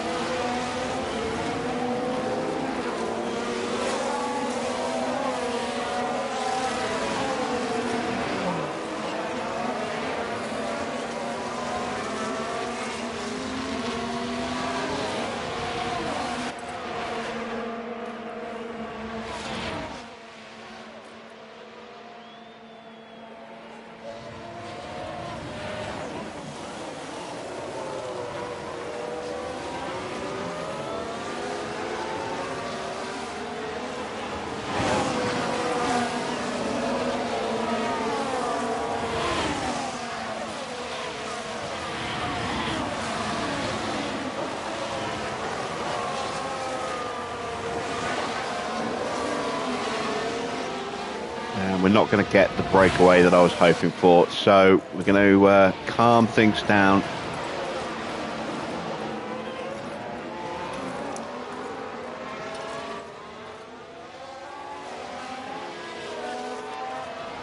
Save a bit of life in these tyres, and then try and break away again in a few laps when we've got some battery back in the car.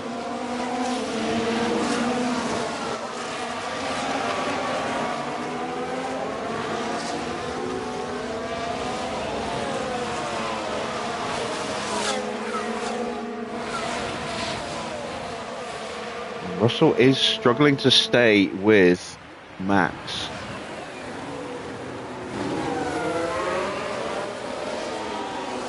New fastest lap for Mick Schumacher down in 14th place, a 1:10.1, which is about a second quicker than we're going with Behrman at the moment.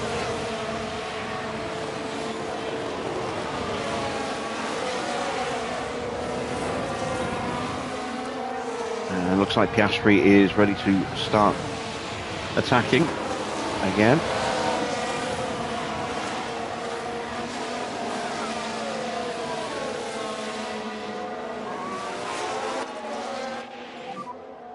Try to go faster.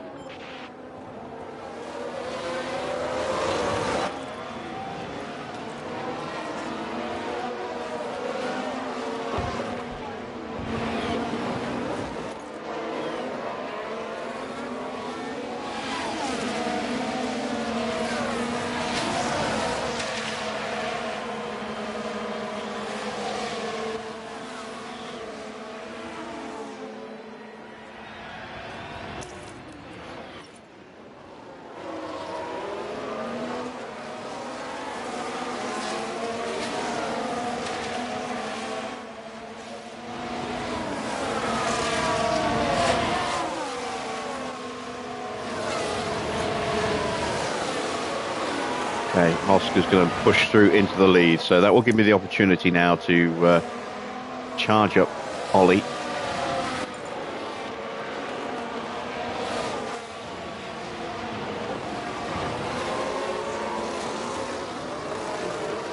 So just like in the sprint, we are being patient, biding our time. Russell has caught back up to Max, broken away from Ocon. Leclerc is a little distant in 7th. He's got Tsunoda keeping him company at the moment on those soft tyres. Leclerc on hards.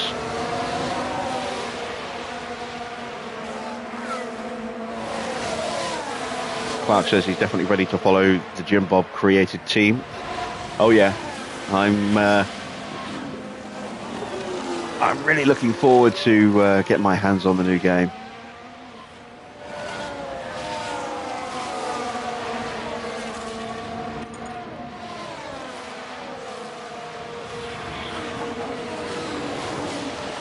And Russell is trying to go side by side with Max.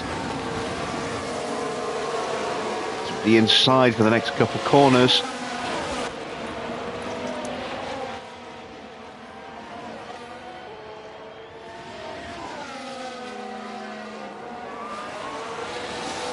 Now we will be going, well, I say hardcore. I don't know if we'll be putting additional rules in, but we'll certainly be playing on the hardest difficulty setting. And we'll be almost certainly recruiting young F2 drivers as our starting lineup as well. We're not going to go for any big superstar teams.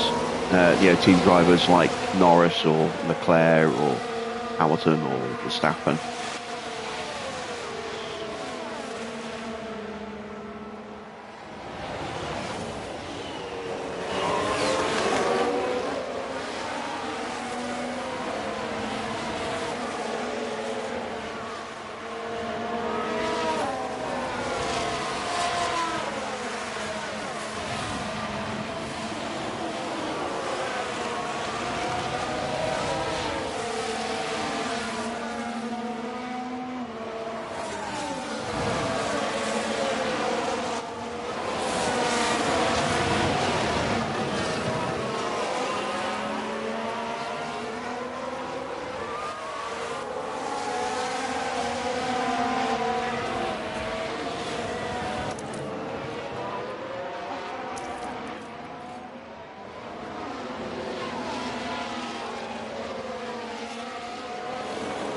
get a good enough launch out of this corner, we might break Max slightly. Ocon's caught back up.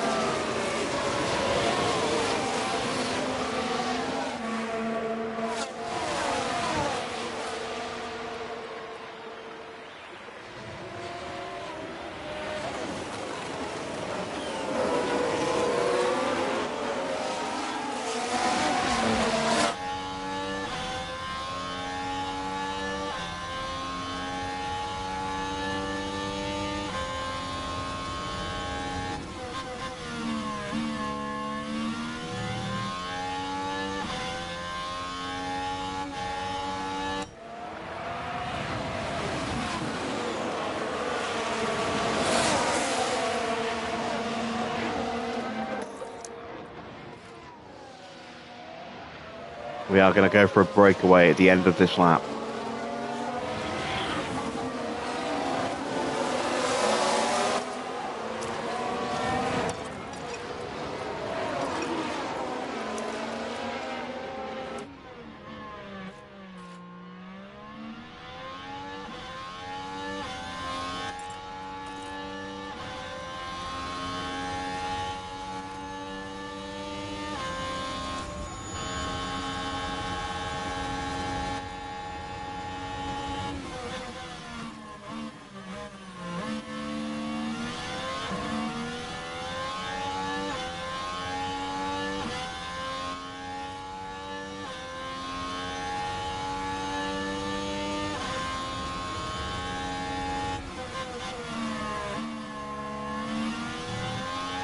Oscar stubbornly is not reading the script.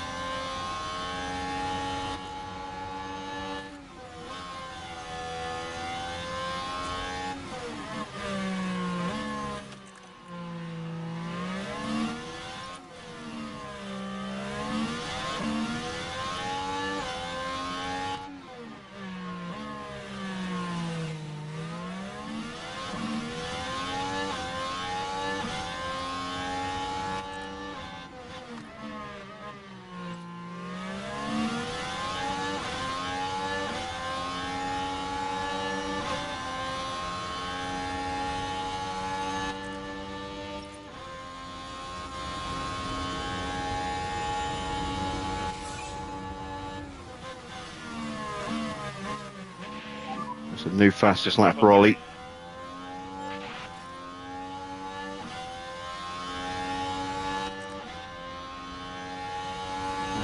Again, that's not enough.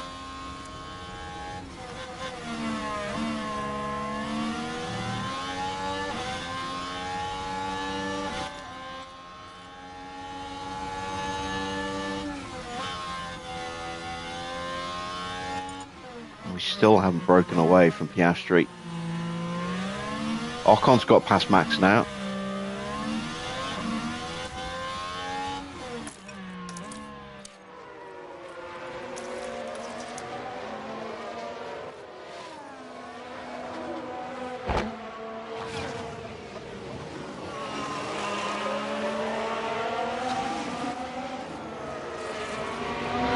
Piastri might have lost the DRS here.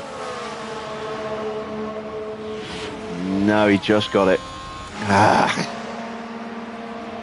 He just won't give up.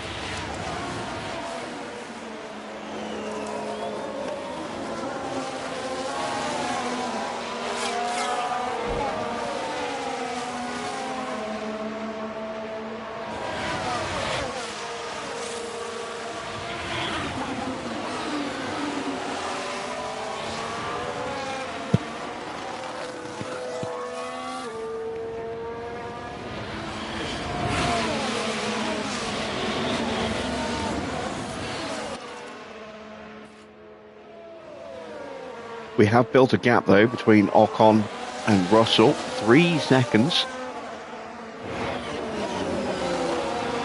So at the very least, we are helping stretch the gap from a car in to a car in front of Max. Make it trickier for him to come through the field.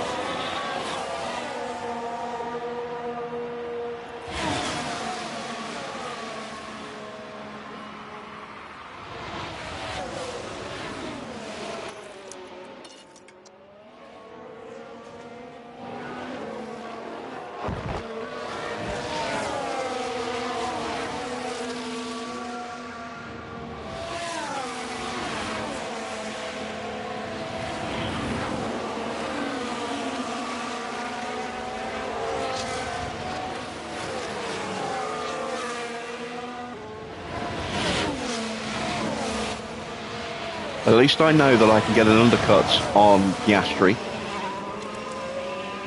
Russell, maybe not so much.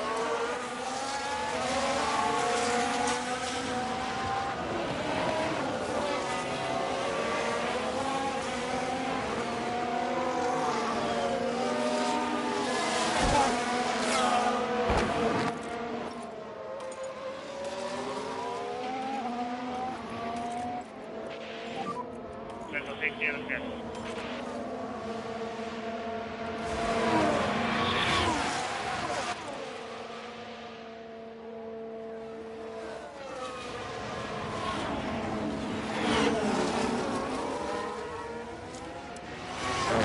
Oscar has upped his pace. He's trying to break away from us.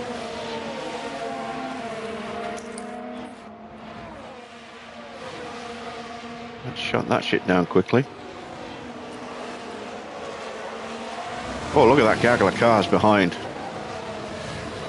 Charles Leclerc there.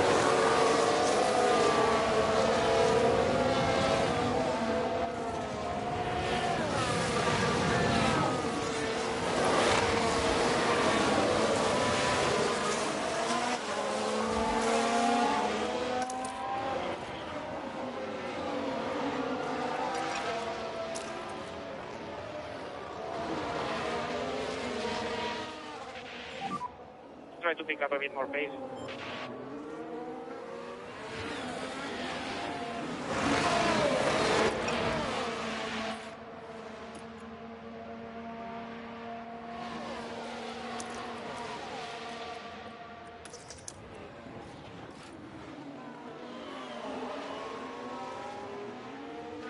New fastest lap for Charles Leclerc, a 1:10.001. We are into our pit window times.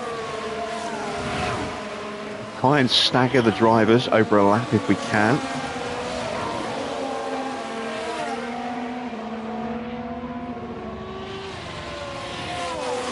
Ocon still holding Max at bay. 4.5 seconds the gap now. Wonder where we're going to feed out. Let's have a look. Behind Magnussen. Unless anyone else stops. Yeah, Albon's going to stop before us. Tsunoda, Gasly, Norris are all likely to stop before us. Maloney might stop before us. But we'll come out somewhere behind Magnussen. Just not sure what position that will actually be.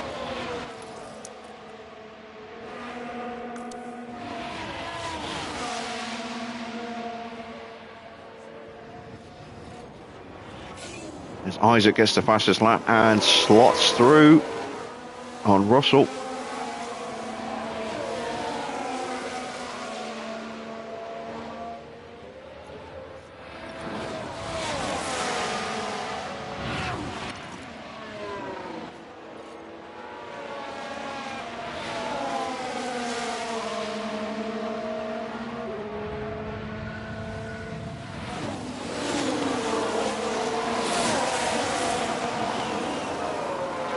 Don't really need to protect the tyres too much. I just want to try and build a little bit of an offset between the two drivers, given that they are going to have an extra lap to do compared to the other. More importantly, I just want to get the batteries refilled before we box so that we can really explode out of the pits on those new medium tyres. We're going to stretch this stint a couple of laps just to give us a bit more wiggle room on the mediums, depending on what the weather's going to do. We got an update. Still somewhere around about lap 45, 46, maybe. Not sure. Don't have any previous rain data from this weekend to judge it against.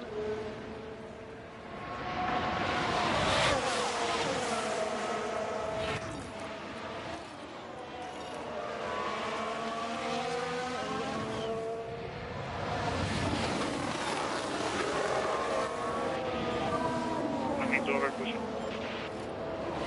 Let's try and stretch these tyres a little bit longer. We are getting some pit stops. Yuki coming out of the pits now. Albon and Porsche have also stopped. Yuki's put on a set of mediums. Porsche has also put on mediums, and so has Albon.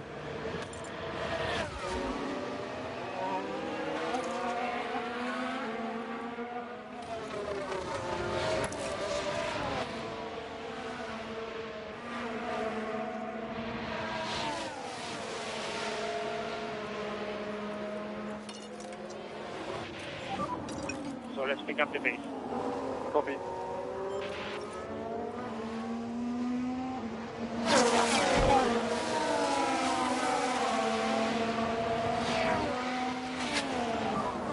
I think we need to start getting a little bit quicker. Copy.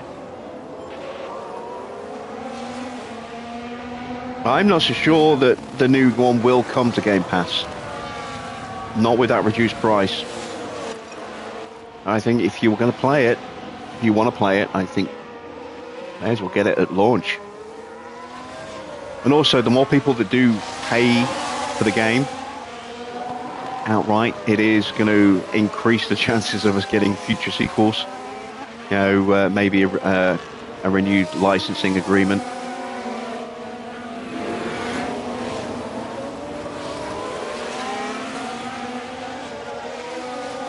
I think £30 is a fair price, a very fair price for this game.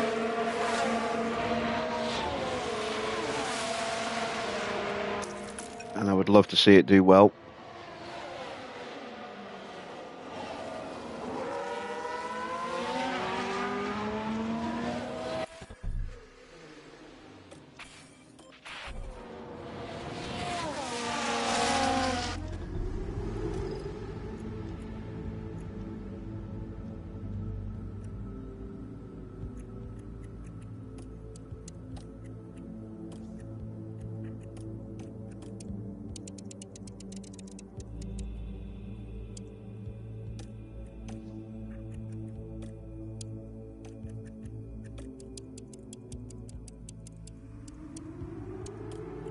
Have I got another set of softs?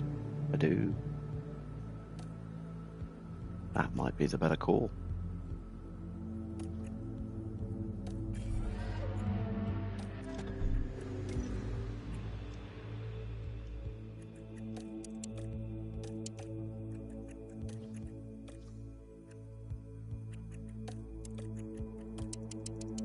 Let's go for it. Let's go for a new set of softs.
Well, that didn't work.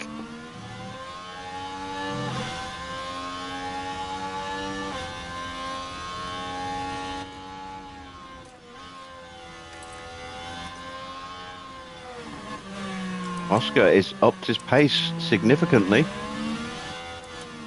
Or are we just starting to drop pace because we're not, our tyres are almost dead? Oh, hello. That is an Alpine running wide. Let's have a look at that. This one is involving Yuki Tsunoda.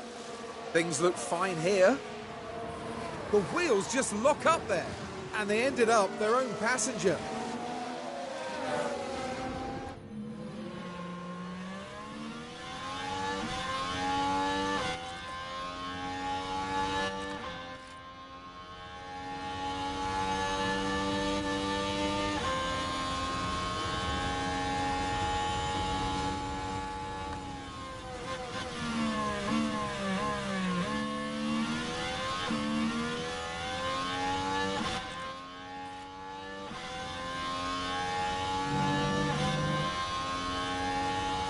Yeah, this time we'll get the move done.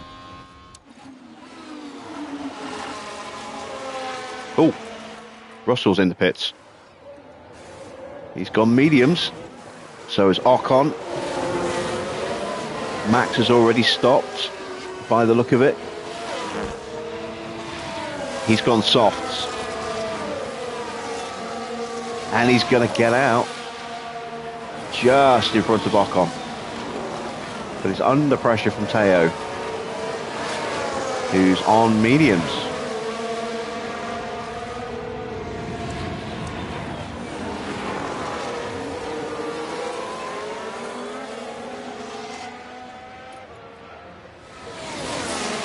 And Oscar's in. Wow. Did not expect him to box early off those tyres.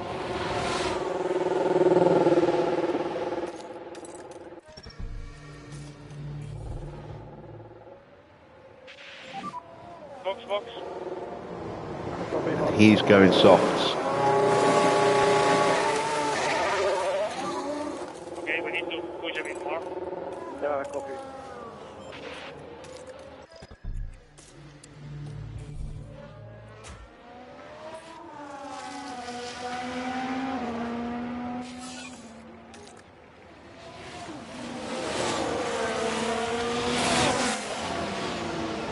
I want Behrman to be ahead so that Isaac gets the slipstream and the DRS for the final corner. There we go.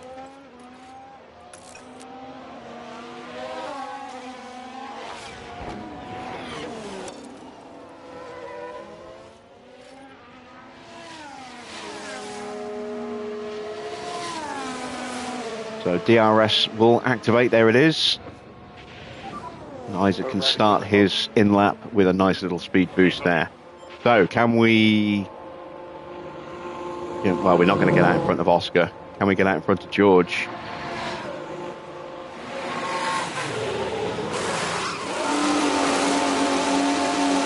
It's a 3.0 second stop, that's not too bad. Stroll's in the pits. Russell's gone through. Can we beat him? No, we can't. Can we get out in front of Max?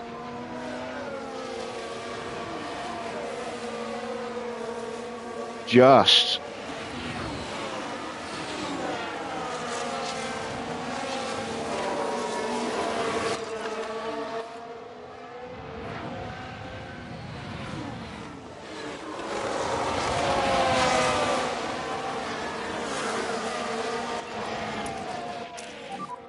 Trying to get him.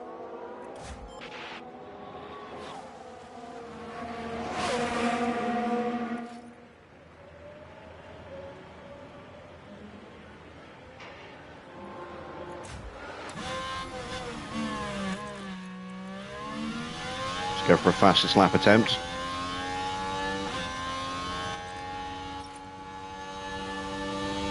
Look at the overspeed we've got.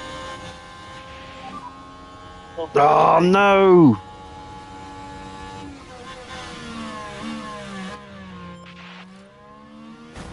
No, I can't. Oh my god, our race just So fell the apart Alfa in the Romeo space now of pits. 10 seconds.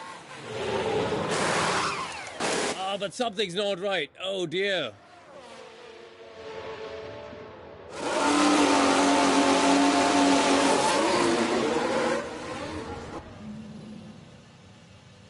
That's a red flag. Ollie's out. God damn it. And we just boxed a jar on a red flag. Oh, that is so George's fault.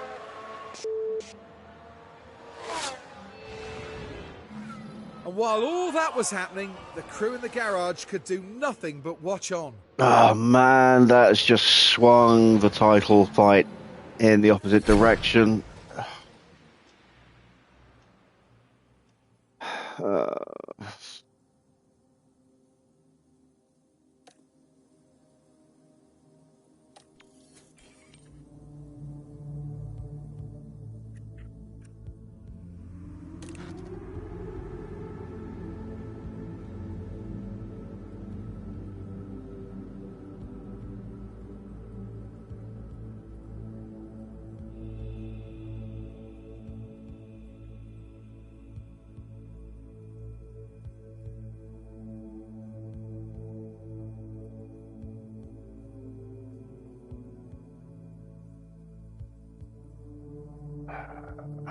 Do I start on the wets? I have to. Or do I?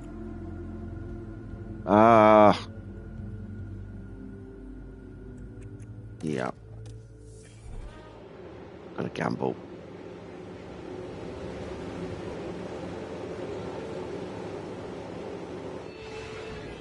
All drivers have taken their positions again. Once more, they're ready to race. And it's lights out. What and a away we disaster. go. Jar all the way down in 10th place in conditions that are not conducive to him doing well. What did Behrman get a penalty?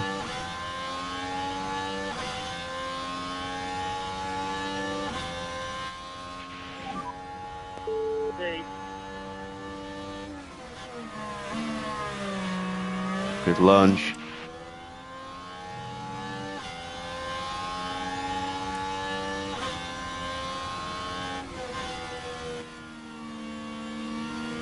Oh god, and Red Bull is second and third.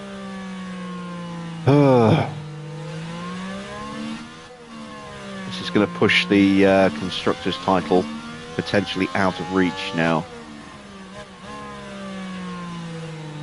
We'll still have a lead in the drivers.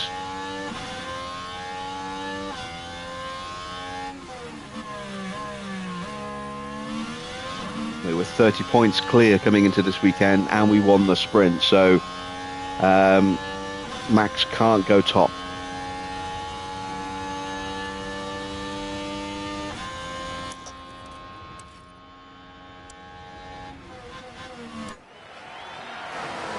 But Isaac's not even in the points right now. So we're on for a big, big loss in constructor points here. I can't believe Behrman got the penalty. Oh man, that pisses me off. And that looked like a significant set of power damage, or power unit damage as well. So we may have to buy a new engine.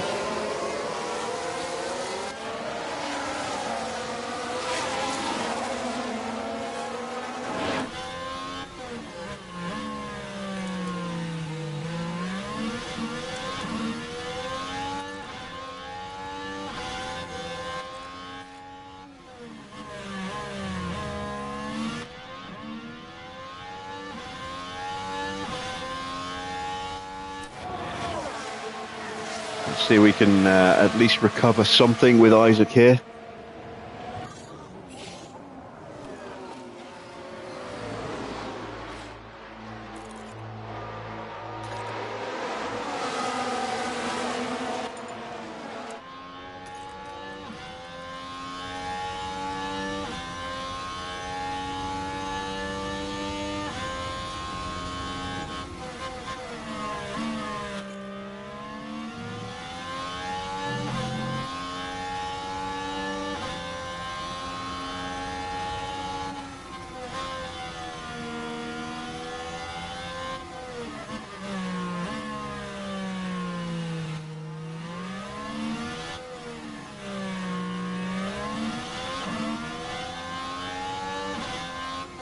All right, we're up the inside of Schumacher.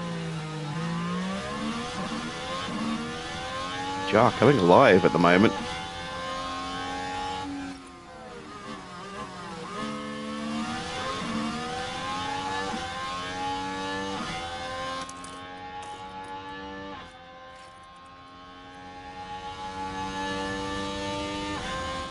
He's going to go up the inside here.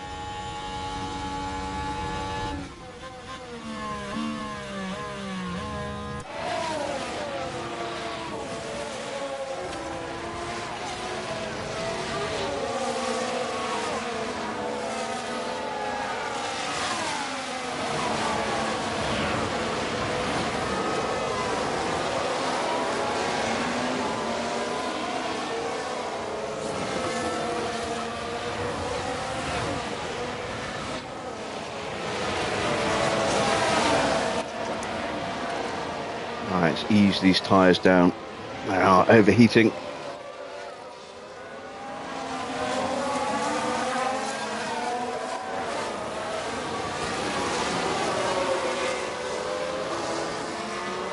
Evening, Juice. Evening, Anthony.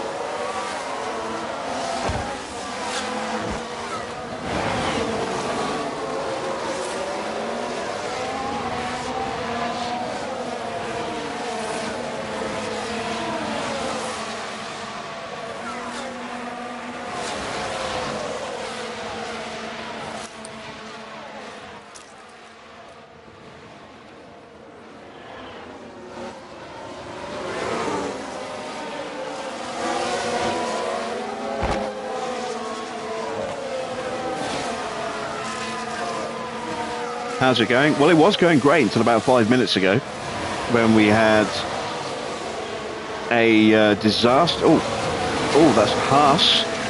Poor share off. Now I'm just looking here, possibly Who did he hit? part of that. Ocon. Oh yeah, that was poor share's fault all day long.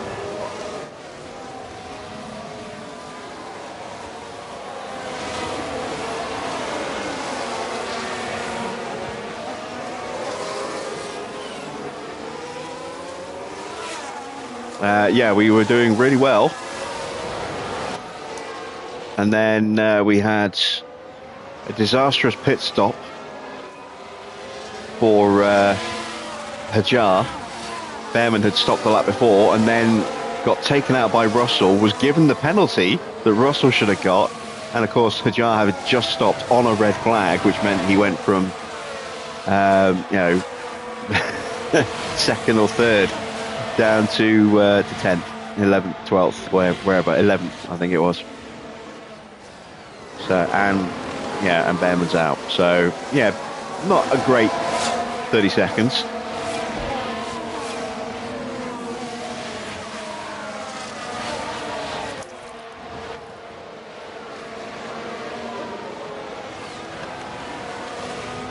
And we're into those conditions now where it's not quite full wet territory or full into territory, and I'm worried that that's going to hurt Hajar a little bit. Trying to protect the tyre wear. We might have to go all the way on these tyres. May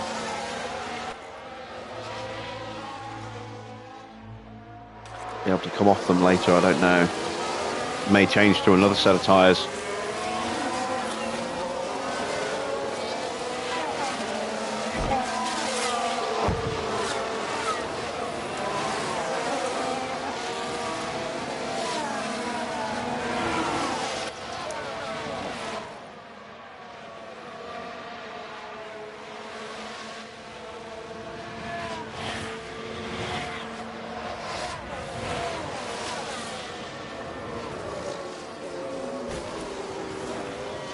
Another yellow flag. Zhou and Sainz having a collision. Something's gone on there. Looks like it's Zhou Guan Yu. Thought I heard the crunch of carbon fibre.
Get him around the outside. Is Joe going to turn in on us?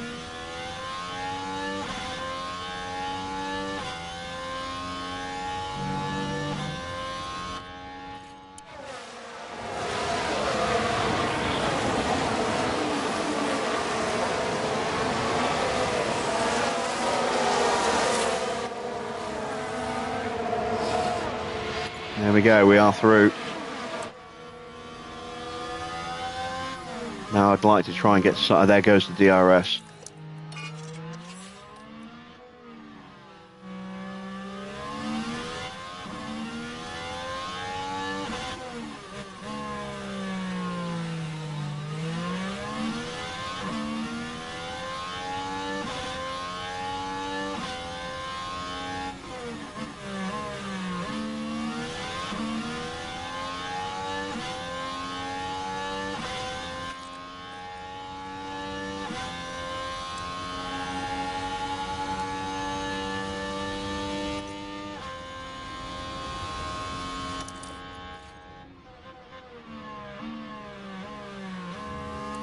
Norris sneaking through on Joe. A little bit of a train forming behind us.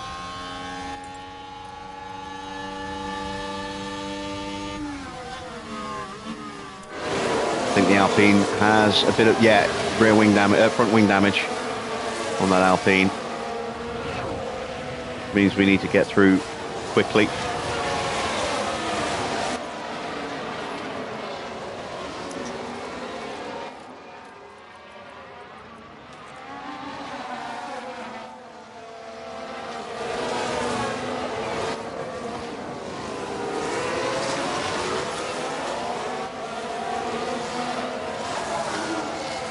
Otherwise we're going to get held up.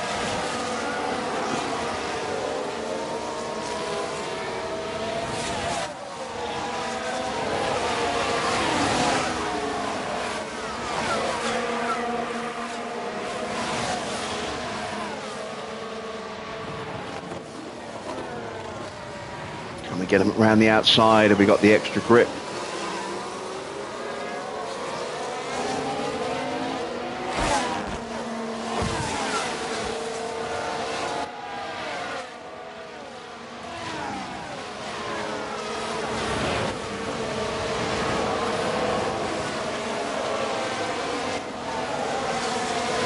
There we go, we're through.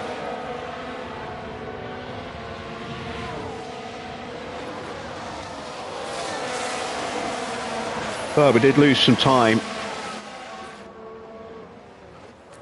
unfortunately.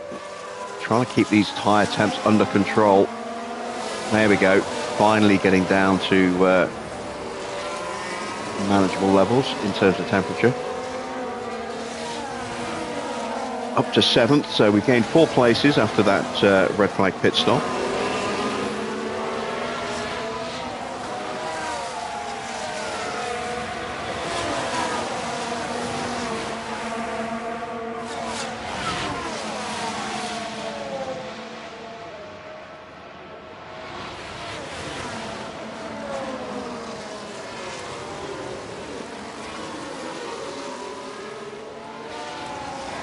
Hopeful that Sainz is going to hold up Norris and co for a few laps now.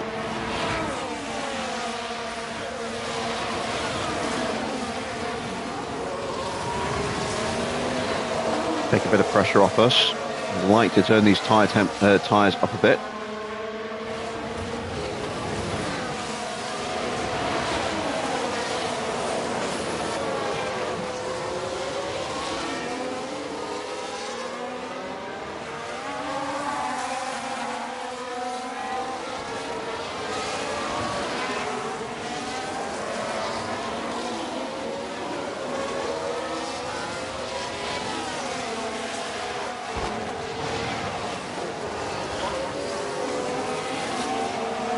Slow lap rock on Gasly with a quick lap, a 112.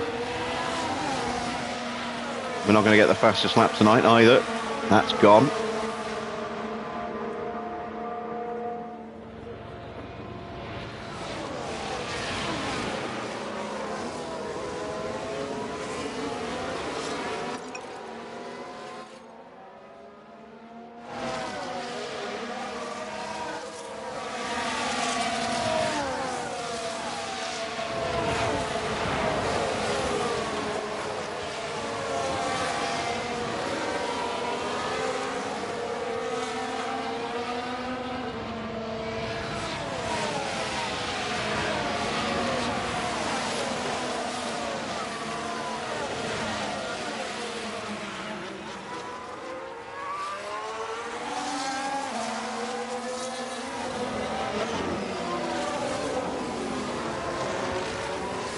And we find a little bit more pace now. We turn the tyres back up again.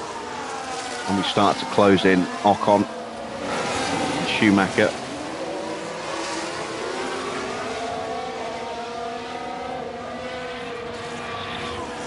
Does look like we've stretched away from Sainz a little.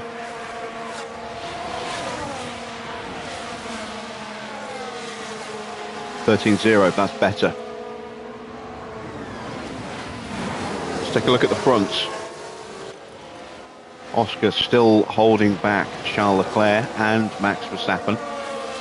If ever I needed Oscar to win a race, it's this one.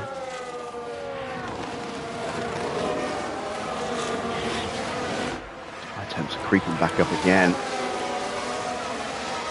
I think some teams might be looking to change tyres.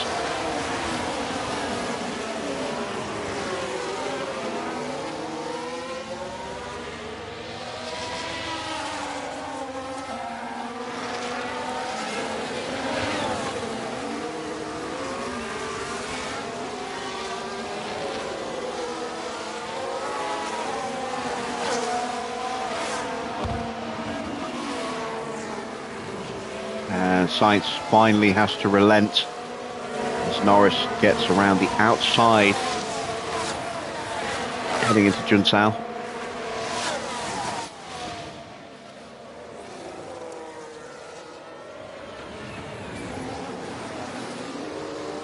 We are not really closing on Ocon. 10th here, 10th there, not enough. And those temps are creeping back up again.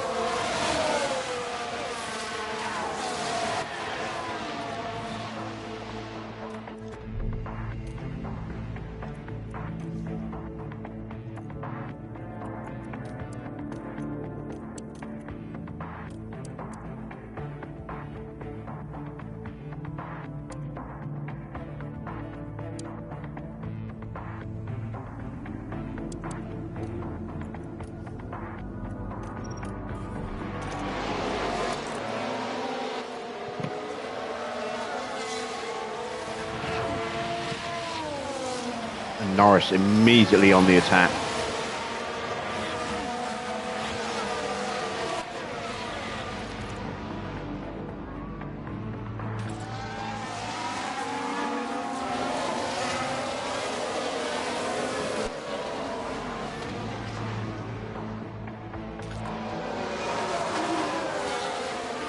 There we go, now we're making some progress. Now we've pushed the tyre pace. But it does mean we are now committing to a two-stop, you know, for Inters.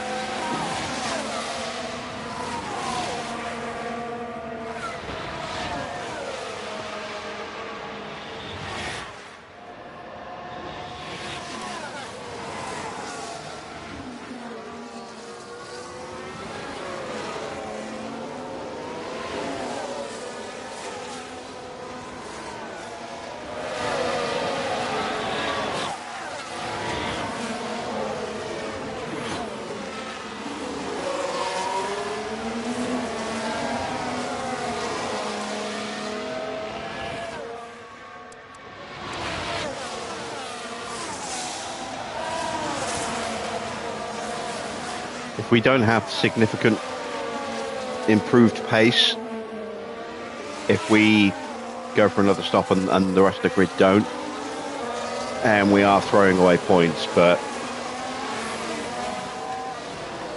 I'm going to try and salvage something.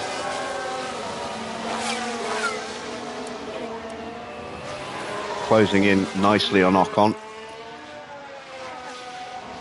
Driver confidence is good.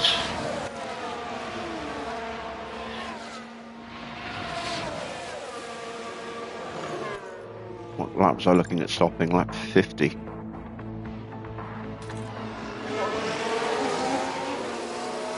I'm still not sure whether or not to do that.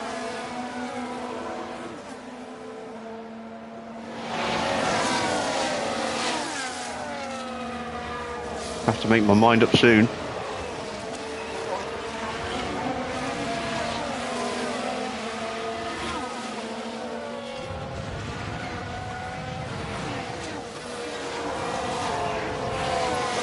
very least, we are opening up a big gap over Sainz. That gap up to 5 seconds now, 5.5 seconds, and we are pulling out a significant amount of time every lap. So we should hopefully have some kind of window to try and drop into without having to get stuck behind a whole load of other cars.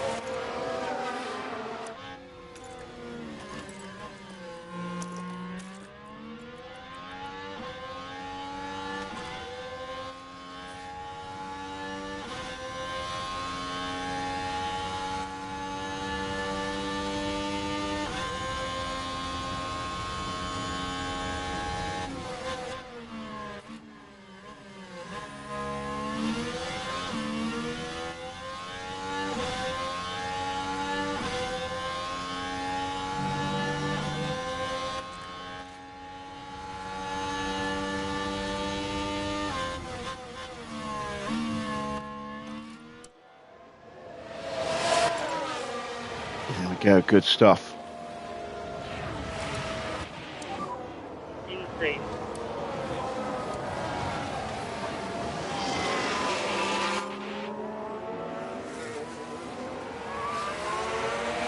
It's now a 7-second gap to Sainz. We can keep this kind of pace up, or even go a little bit faster, we can really stretch that gap.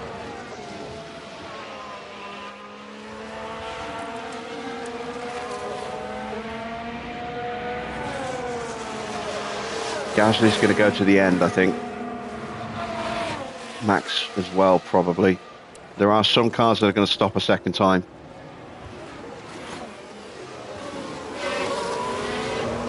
So now it's just about exploiting the tyres as much as we can.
On 12.2, not quick enough.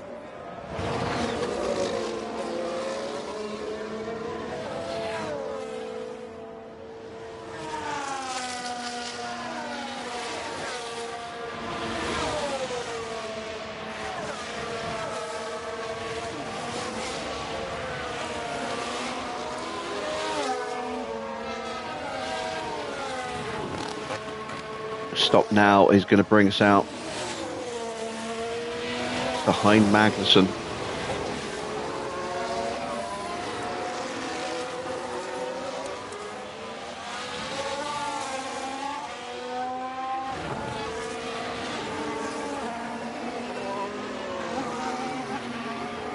Just have to keep hammering these tyres for another 5 to 10 laps.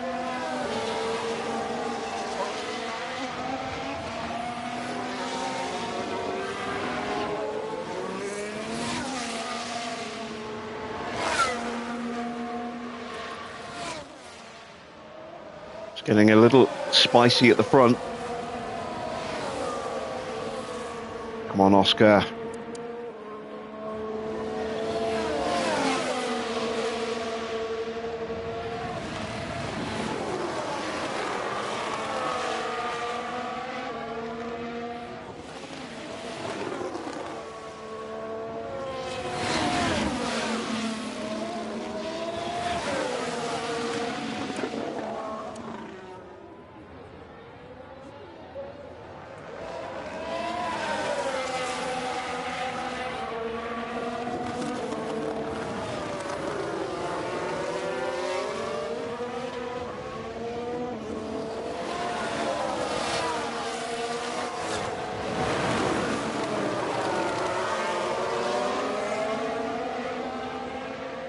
Gasly is in an excellent position here. It really is. Best tyres, tucked in on the leaders. Supreme tyre saving skills.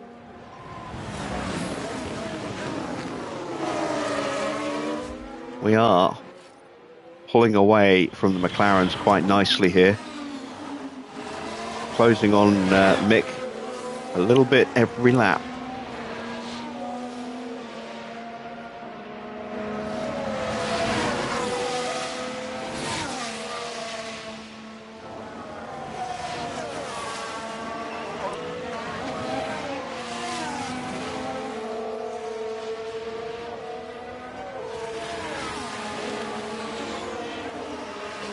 A 12.5-second gap to Sainz with that wing damage. He's going to cause all sorts of problems if he doesn't box to change that for anyone trying to get through. It will include us. So I'm just going to keep pushing and pushing and pushing. Try and open up as big a gap as we can.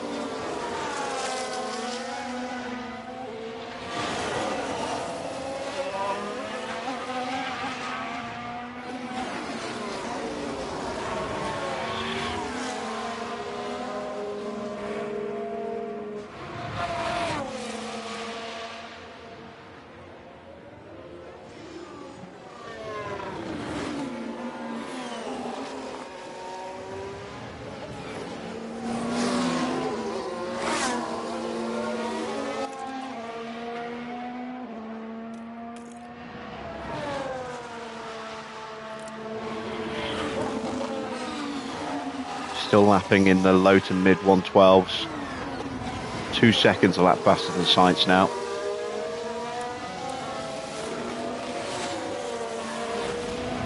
Gap is 15 seconds. I think we need about 22, 23 seconds for a stop.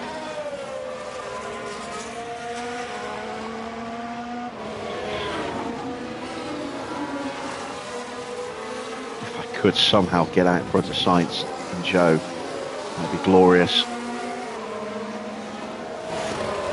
Might be a little beyond us. We're almost on Schumacher now.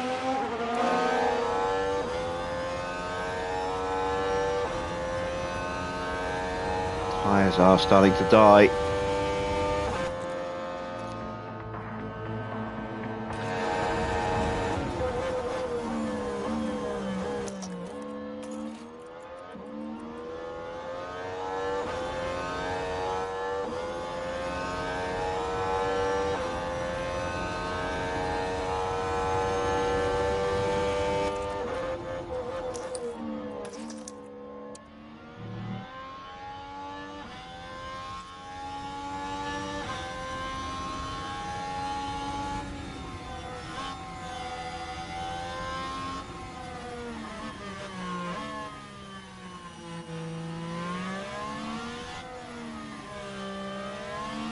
Have to work really hard on this one if we want to get some good points.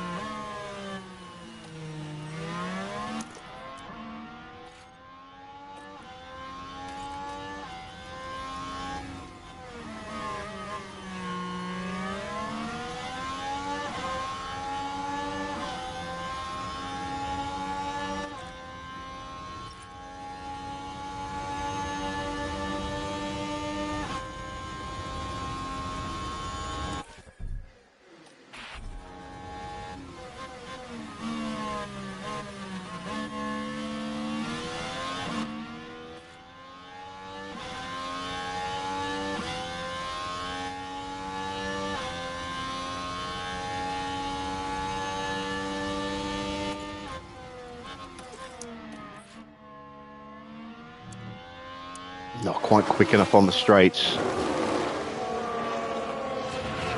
Gap is 18 seconds to Sainz. Just need to squeeze an extra couple of laps. Tyres are almost gone. This is where we've got the advantage, but we just can't get through at this area.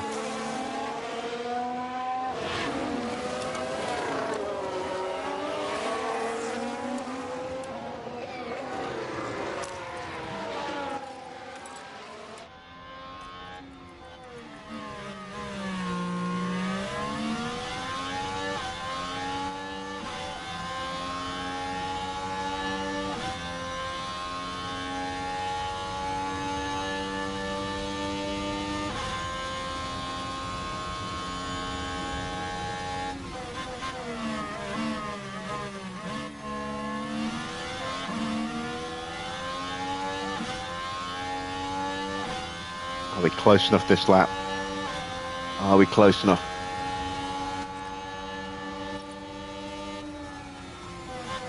Not quite.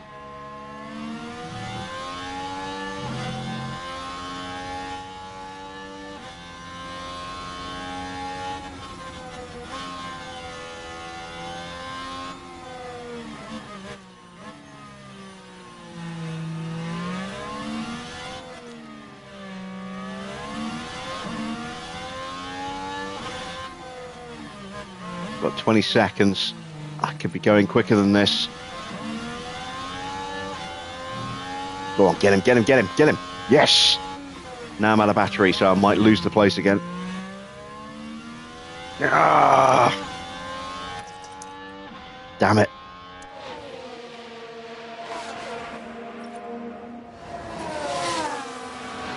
So close to getting through.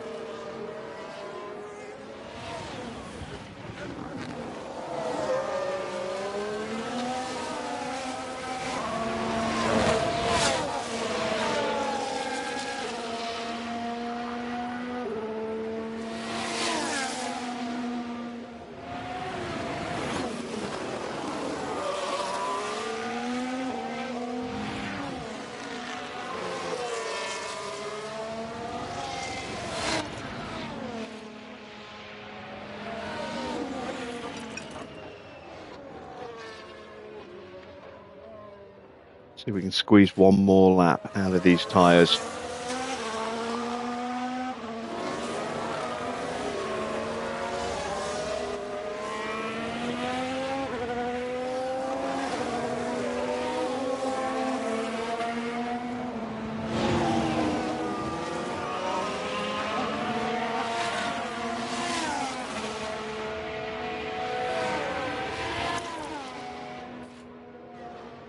Gap is almost there.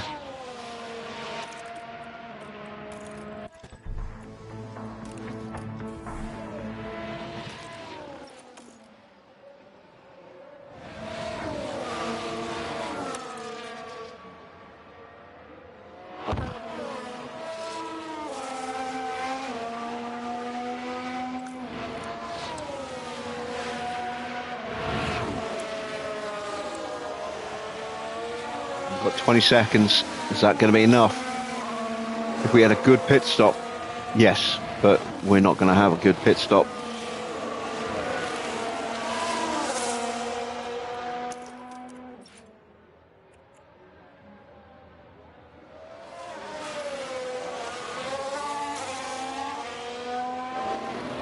Come on, Isaac. Joe gets through against Sainz. Sainz has been heroic for us.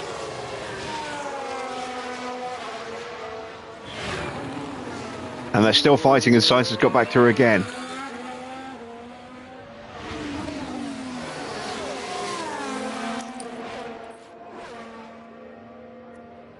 All right, here we go. This is going to be crucial. Can we get out in front of Joe and Sainz?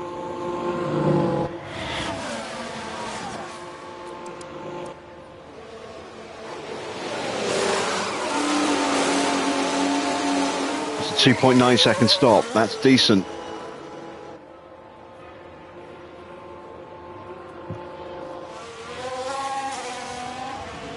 We're going to do it. We're going to get out in ninth. That has saved our race.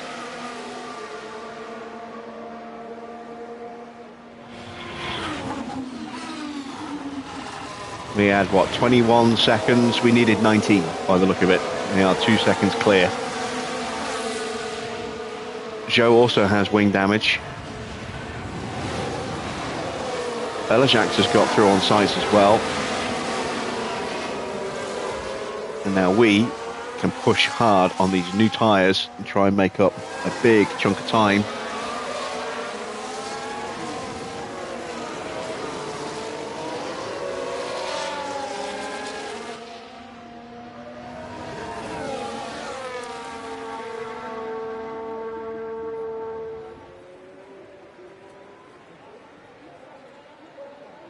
I think Max and Gasly can probably hang this out to the end. Other drivers are going to be really scrabbling for grip, which should work in our favour.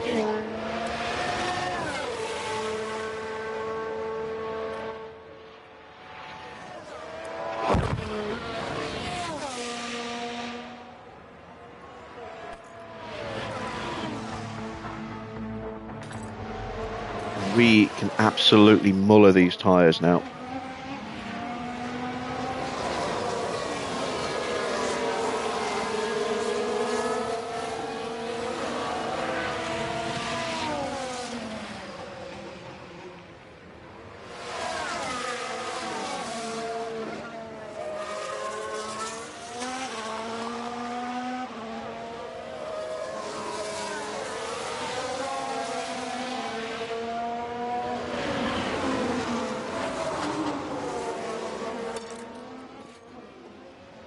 Even on this pace setting, I don't want to over extend them too quickly.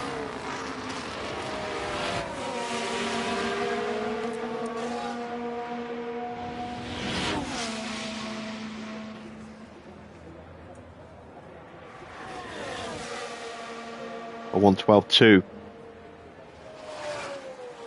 So anyone in front of us who is going to stop is going to be losing buckets of time every lap now.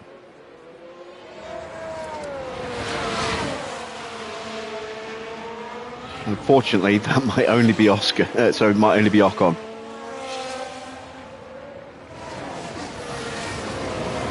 "16 and a half laps to go."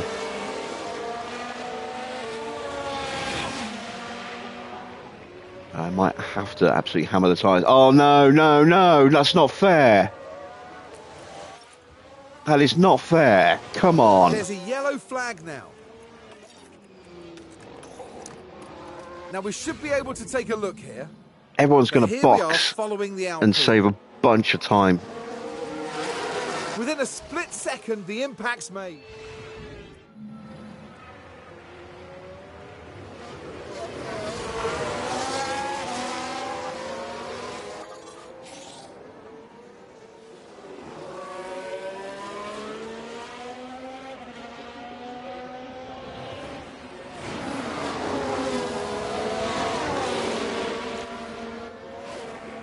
Ah, no, Ocon has stayed out.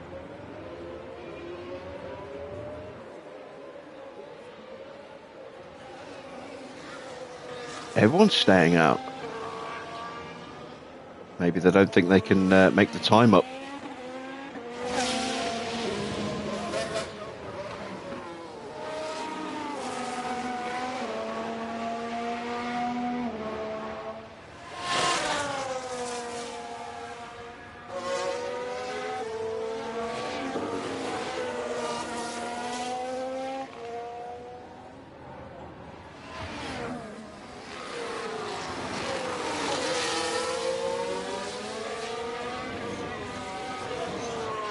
At least I can get the tyre temps back down under control, gain a bit more fuel, get the battery recharged, and then really go for it.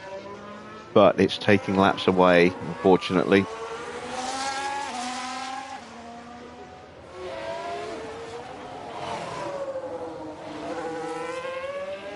I'm just going to go flat out on the tyres as soon as that VSC ends. Full push.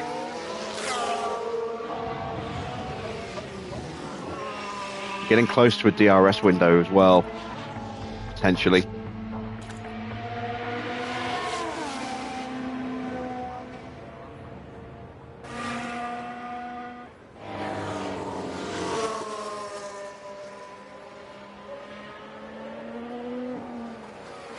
May not turn on.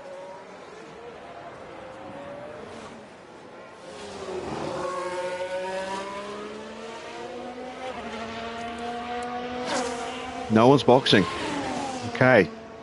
So we will have that tyre advantage without giving up a bunch of track position.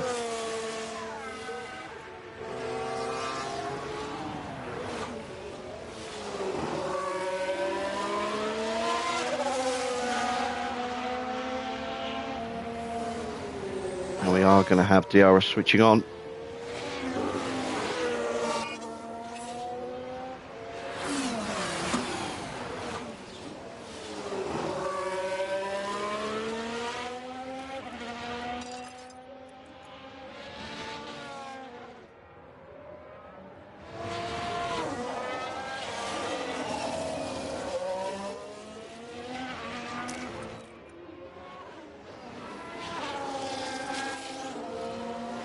All right, let's go.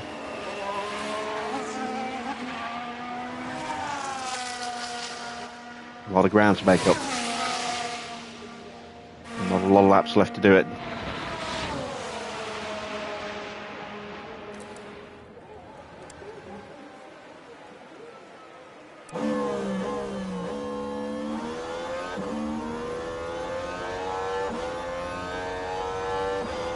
This DRS window isn't going to stay open for long. Might even end at the end of this lap.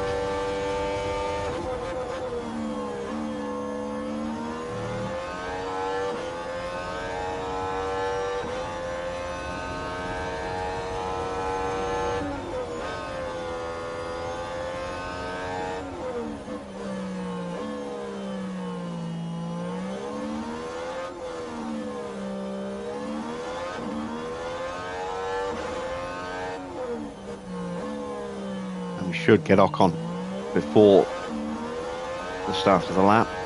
If that DRS stays active, come on.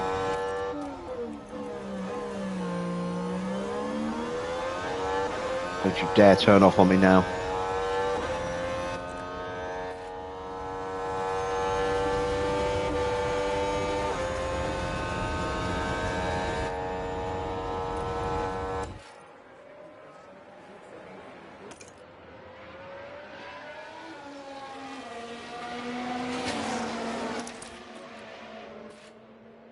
All right, there we go. We are through. We did a 1:11.1 on that lap, although can't sustain that without battery. But we can certainly be in the 1:12s.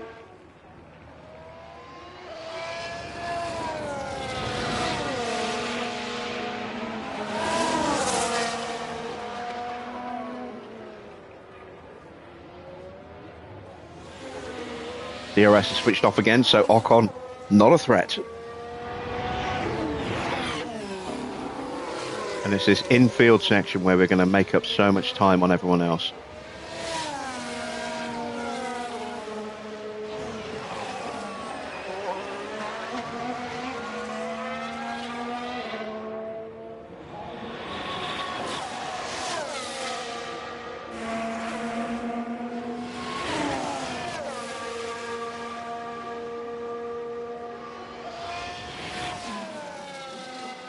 Piastri still holding the lead for us. There is a gap opening up between Max and Charles. Not a massive gap.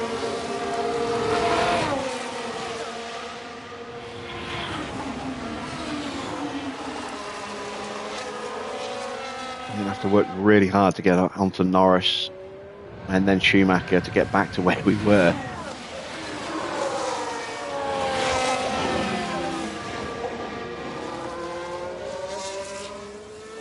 I think we've got enough pace to do it. I hope we've got enough pace to do it.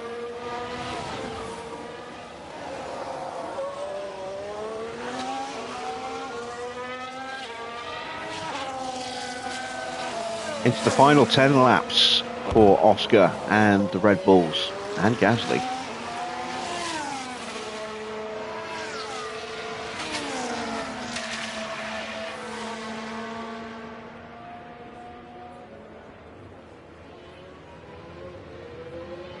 .3 seconds quicker than Norris, 1.2 seconds quicker than Mick. It's tight, it's going to be very tight.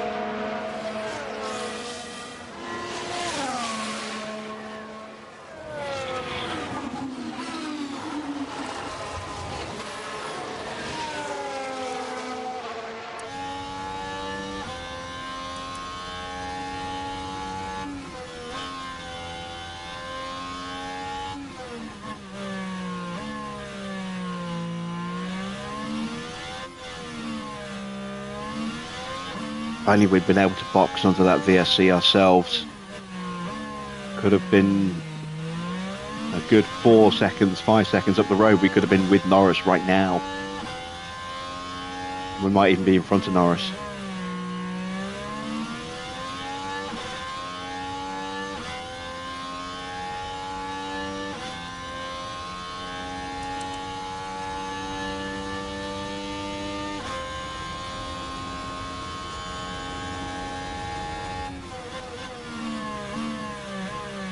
1.2 seconds closed. 4 seconds the gap. There is Norris, just in the distance.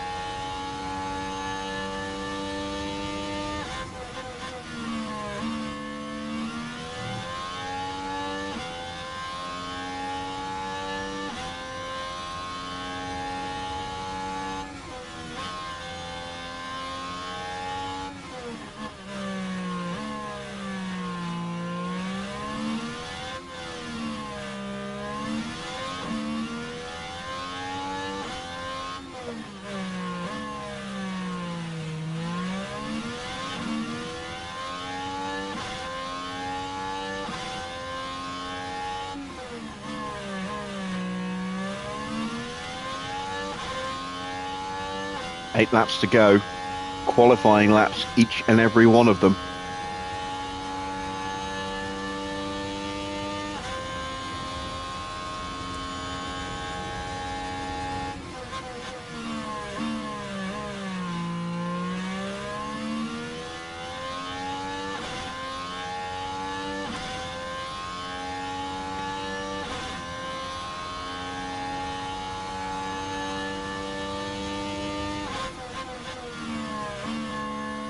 Catching is one thing though, passing is very much another.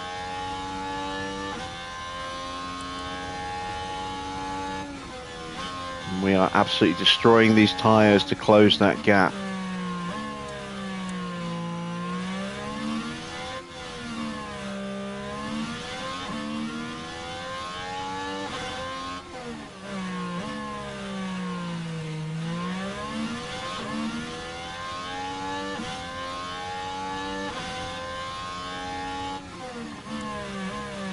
I don't really think we've taken that much time, if any, out of Norris on this lap. Maybe he's pushing. Let's see what he does across the line.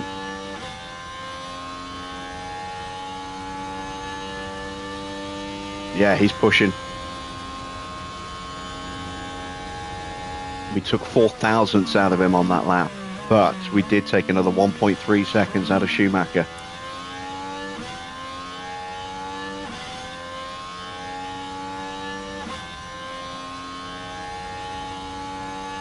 Fifth place is the target.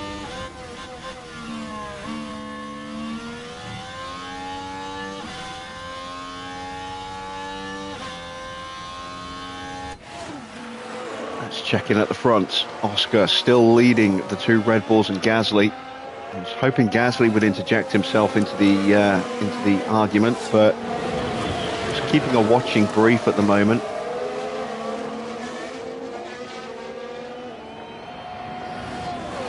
A little concerned about Max's extra grip over the two cars in front.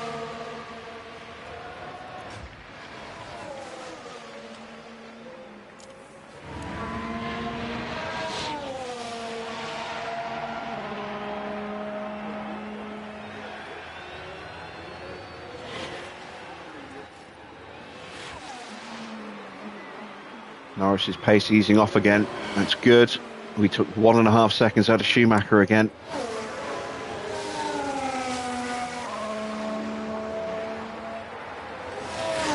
Seven laps to go, including this one. No, 6 laps to go, including this one.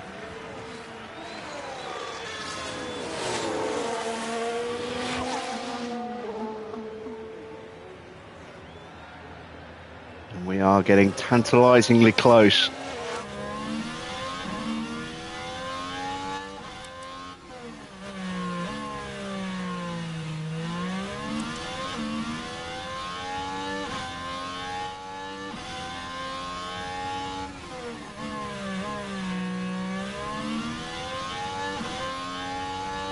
We don't have a lot of battery, so it's going to be picking and choosing the right time to try and punch our way through.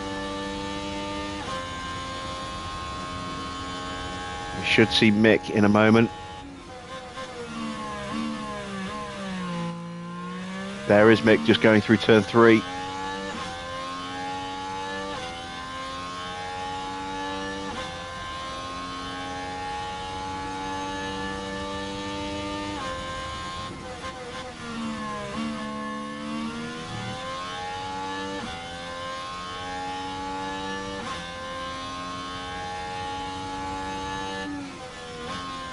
This is another one of those what could have been races. I think Behrman would have comfortably been able to win this race. I think Isaac could have been up there as well.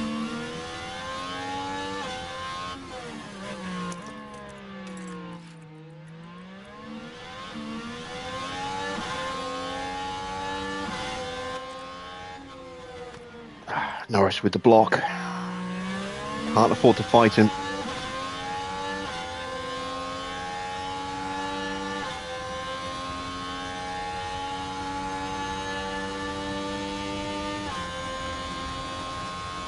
Got to get this move done.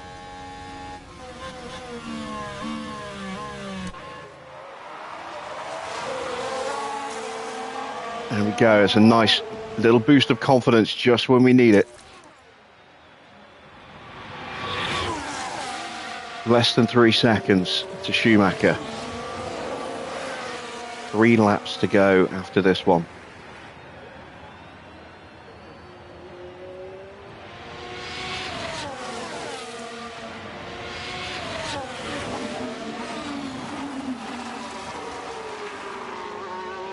Gasly's just that little bit too far ahead.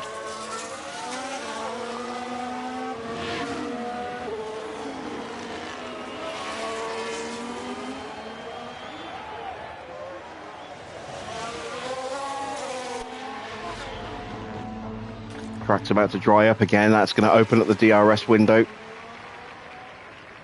That's going to make Norris a threat if we can't drop him.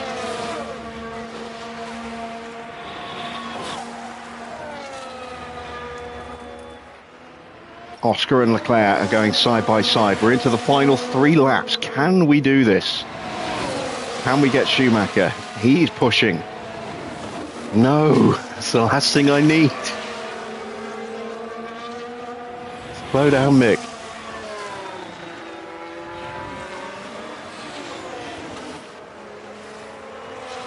Norris is still there. Track is drying.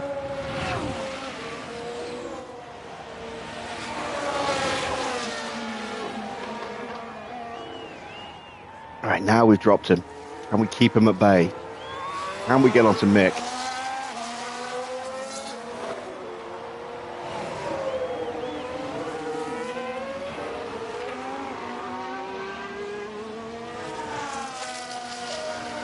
This is one of the nerviest finishes I've had in a long time.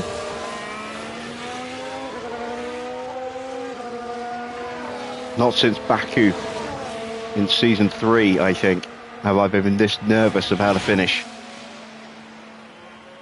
2 laps, 2 seconds. DRS is about to switch on. I just need to get inside that 1 second window and then we can have a lunge on the final lap.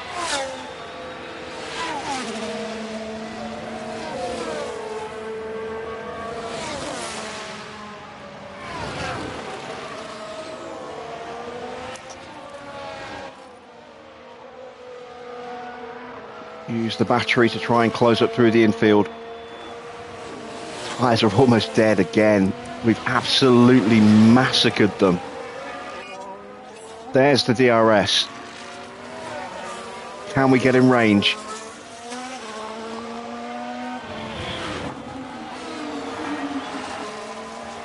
Come on, Isaac, give me everything you've got.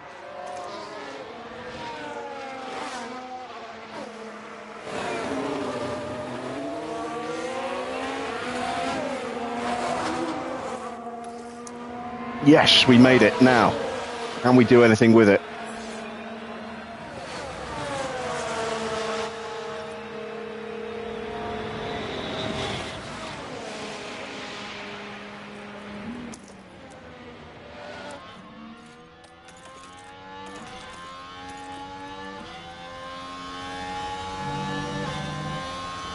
Go on, son. Go on, go on, go on.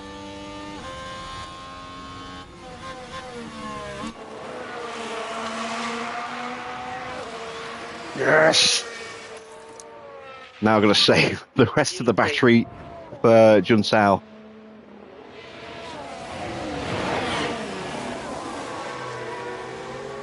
What a fight back from Isaac, who is not known for his prowess in the wet. This has been an amazing race in some respects. It's been a disastrous race in others. Piastri is going to hold on.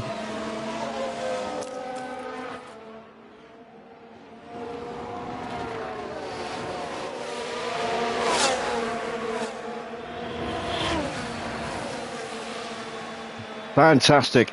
Oscar does the job for us, wins the Grand Prix. Leclerc second, Max only third, but does get the fastest lap. Hajar comes home in fifth place. He's got the win. 5 seconds off the back of this 4-car train at the front, but whew, what a fight back that was. Had to work so hard for that. I was questioning whether I'd made the right choice going for that extra stop. It may even give us points in the pit stop competition if we're really lucky. Because not every car boxed.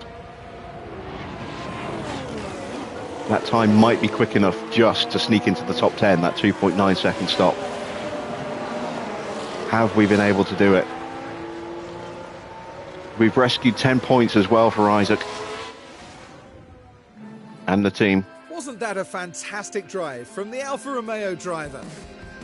That really was such a strong performance, and they come away from today with a top 10 finish. Amazing, really, really good for the team. Pure elation there as the driver regroups with the team that worked so hard to see this moment. With such a strong performance from Piastri, there's no denying that he's earned that place on the podium today. That's their second win of the season. A brilliant talent who looks so at home on the track. And that means, here in Sao Paulo, it's party time. It's so nice to see Oscar back on the top step again this season. Only his second win. So then, Karun, in terms of the Alfa Romeo team, how will they be feeling after that? It was a strangely mixed weekend for them. We saw one driver put in a strong performance, but it was a different story for the other. Definitely positives there though. And from our team in Sao Paulo, a big thank you for joining us this weekend.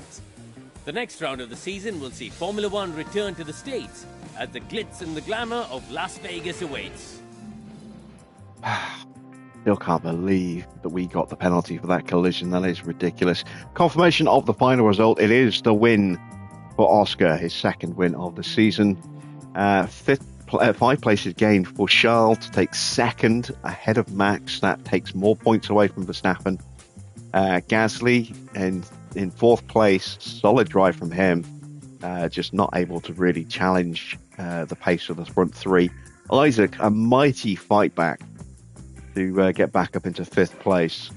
Just so unlucky with the timing of that red flag, right as he was coming out of the pits. But superb work there.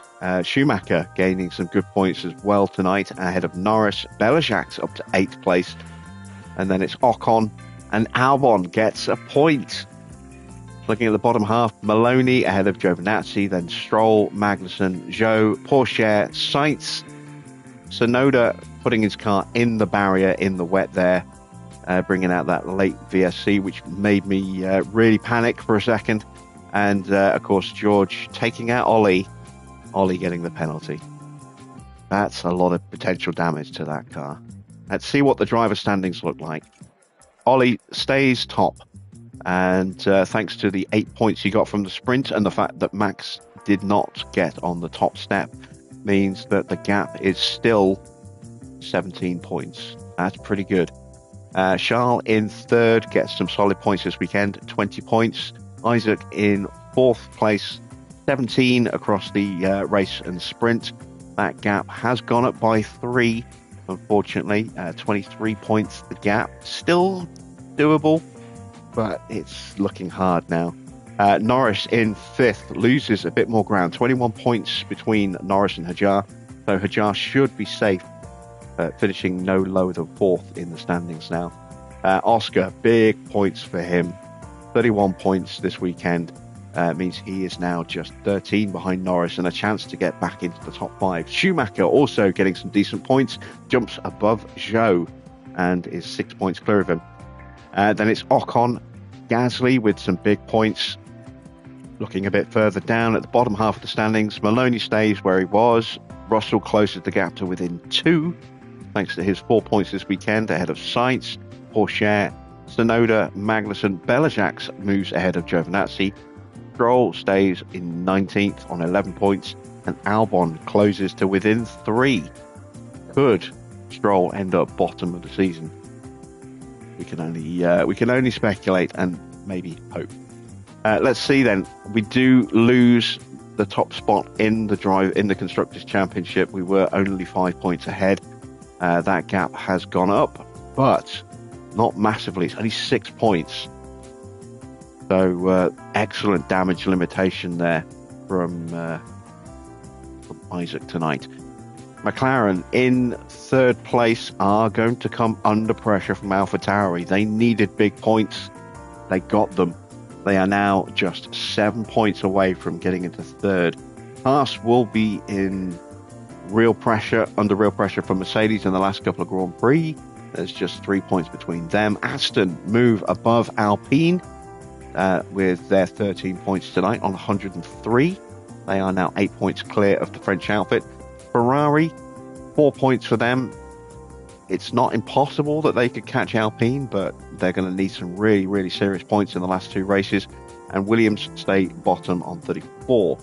Now, did we get points in the pit stop competition tonight? No, is the answer.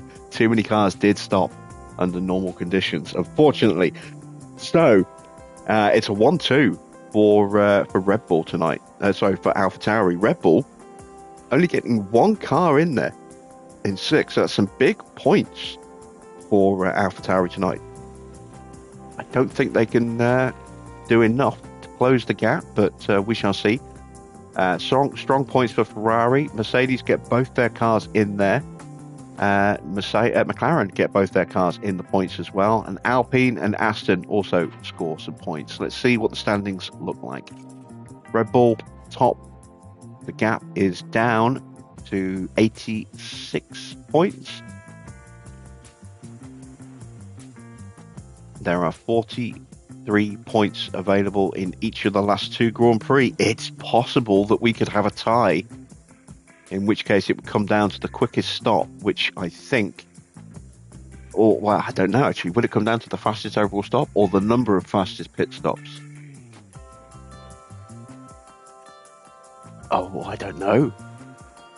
I don't know what would happen if they tie. I mean, it's unlikely. Red Bull would basically have to score no points in the last 2 Grand Prix, and AlphaTauri would have to come 1-2 in both of them. Mathematically, though, it's possible. Ferrari in 3rd, 338 points. They are comfortably clear of McLaren. They can't be caught. They are 92 points clear. No, not 92 points. Brain's not working. Is that 92 points? No. Yes. No. 98 points clear. Brain wasn't working. They're 98 points clear. So Ferrari are confirmed in 3rd. McLaren will not be able to overhaul them. Ferrari 3rd overall. Mercedes have an outside chance, an extremely slim outside chance of catching McLaren. But again, going to need some serious shenanigans going on in the last couple of races. So it looks as though McLaren are confirmed in 4th, Mercedes 5th. Alpine probably going to finish 6th ahead of Aston in 7th. It's still all to play for. Can we jump Williams? Can we somehow score points? Who knows? Let's see. Our fastest stop tonight was that 2.95 seconds stop. Half a second away. No, only 3/10 away, 3.5 tenths away. So, maybe. We did have that disastrous car jack delay there, which screwed over Isaac so badly, along with the red flag. Let's have a look at our driver report cards. We'll start with Ollie. over the sprint and the race, just 8 and 6 in the overtakes, 9 and 6 in the race. Obviously, he missed a good chunk of the race. Let's see what Isaac got up to. 15 and 21 going forward, 13 and 7 in defence. Solid numbers for him. An excellent drive to get back up into 5th place. Let's have a look at the sponsors. We are going to lose money because we didn't get both cars finishing. Didn't get the fastest lap, but no penalty because it was just an incentive.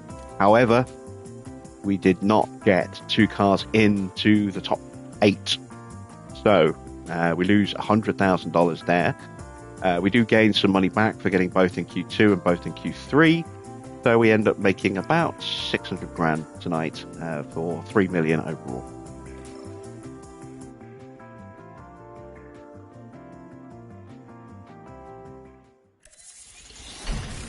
There is a spare chassis that is immediately going to go onto the car, I think. How much damage did we do to Ollie's car there? New ATR period is available. We'll get some more research going. Let's see. It's going to be bad. Destroyed, failed, and destroyed. Oh, look at that gearbox. That was a new gearbox. The ERS is destroyed as well. I think we've still got a spare ERS. I hope we've still got a spare ERS. Or did I put the new gearbox in? I think I did. An engine. Oh man, that engine's lost about 40% of its power as well. We are going to have to spend money on new powertrain parts. Ugh. That's not good. That's not good at all. Right, let's get these research projects underway. 1 spot available, and suspension will free up in 2 days.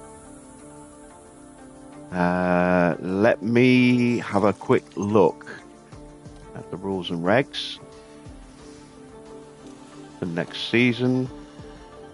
Yeah, we definitely need to do another front wing and another rear wing and another underfloor.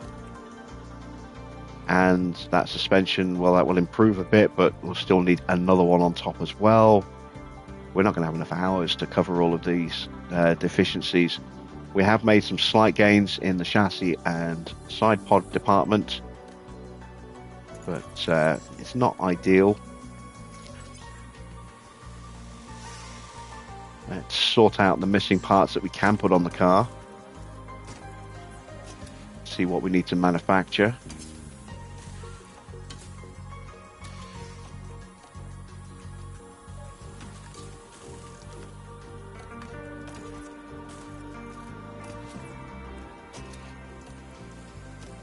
Right, so everything about to break. Suspension, underfloor is going to go next race. That one's just been changed. Side pods are going to go next race. Medium risk. Okay, so I'm okay on side pods. I've got 2 spare side pods. Don't need to worry about those. Don't have any spare chassis. Might have to change the suspension after the next race. Really hope not. Hope that will last the last 2 Grand Prix. High risk on those. Yeah, we know about those. That's fine. Everything there is okay. I've got 1 spare front wing, 1 spare rear wing.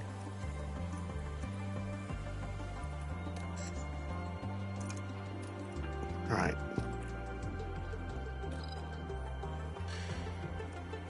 I'll make 1 spare suspension and 1 spare chassis, and then we have to roll back. I'm also going to make 1 extra spare front wing. There we go. So, research.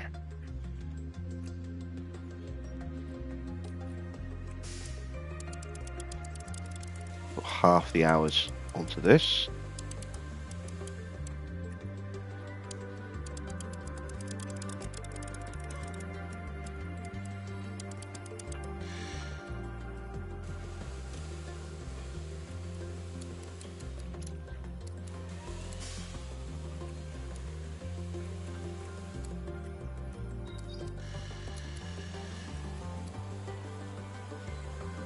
Go.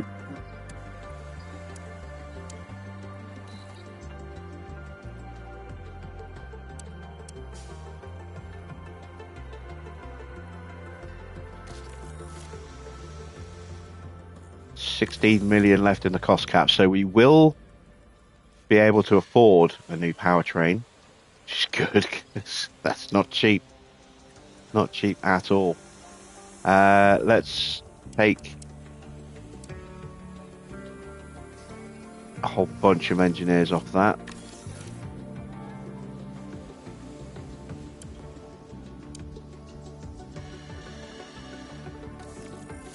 There we go. That should give me time to get something else done, like a new chassis or a new side pod. Maybe a new suspension. We're going to do rear wing in 3 days when that one is up for renewal. And that is where we are going to leave it for tonight. A bit of a bumper stream, what we do all the talk about the new game being released, or giving us a release date and price, etc., and a full store listing. So, yeah, mixed afternoon today, mixed evening. We have lost ground again in the constructors, but we've managed to limit that damage. We're just 6 points behind, still in contention for the constructors, and we are still top in the drivers, although Isaac has lost a little bit of ground to Charles. Is still within a chance of getting into the top 3. Yeah, we're going to Vegas next, a track I do really enjoy. We are going to try and probably one-stop that Grand Prix, look after the tyres, and just see what kind of pace we've got. We'll see. We shall see. Hopefully we'll do well there. And then Abu Dhabi, the season finale, the decider, I think, for both titles. Behrman's got a good chance to wrap up the title in the next round if something happens to Max. But the constructors is going to go down to the wire, I think. So plenty of drama still to come in the next 2 nights. I will be back tomorrow at the usual time of 8 p.m. Hope you join me for that, for the Vegas Grand Prix.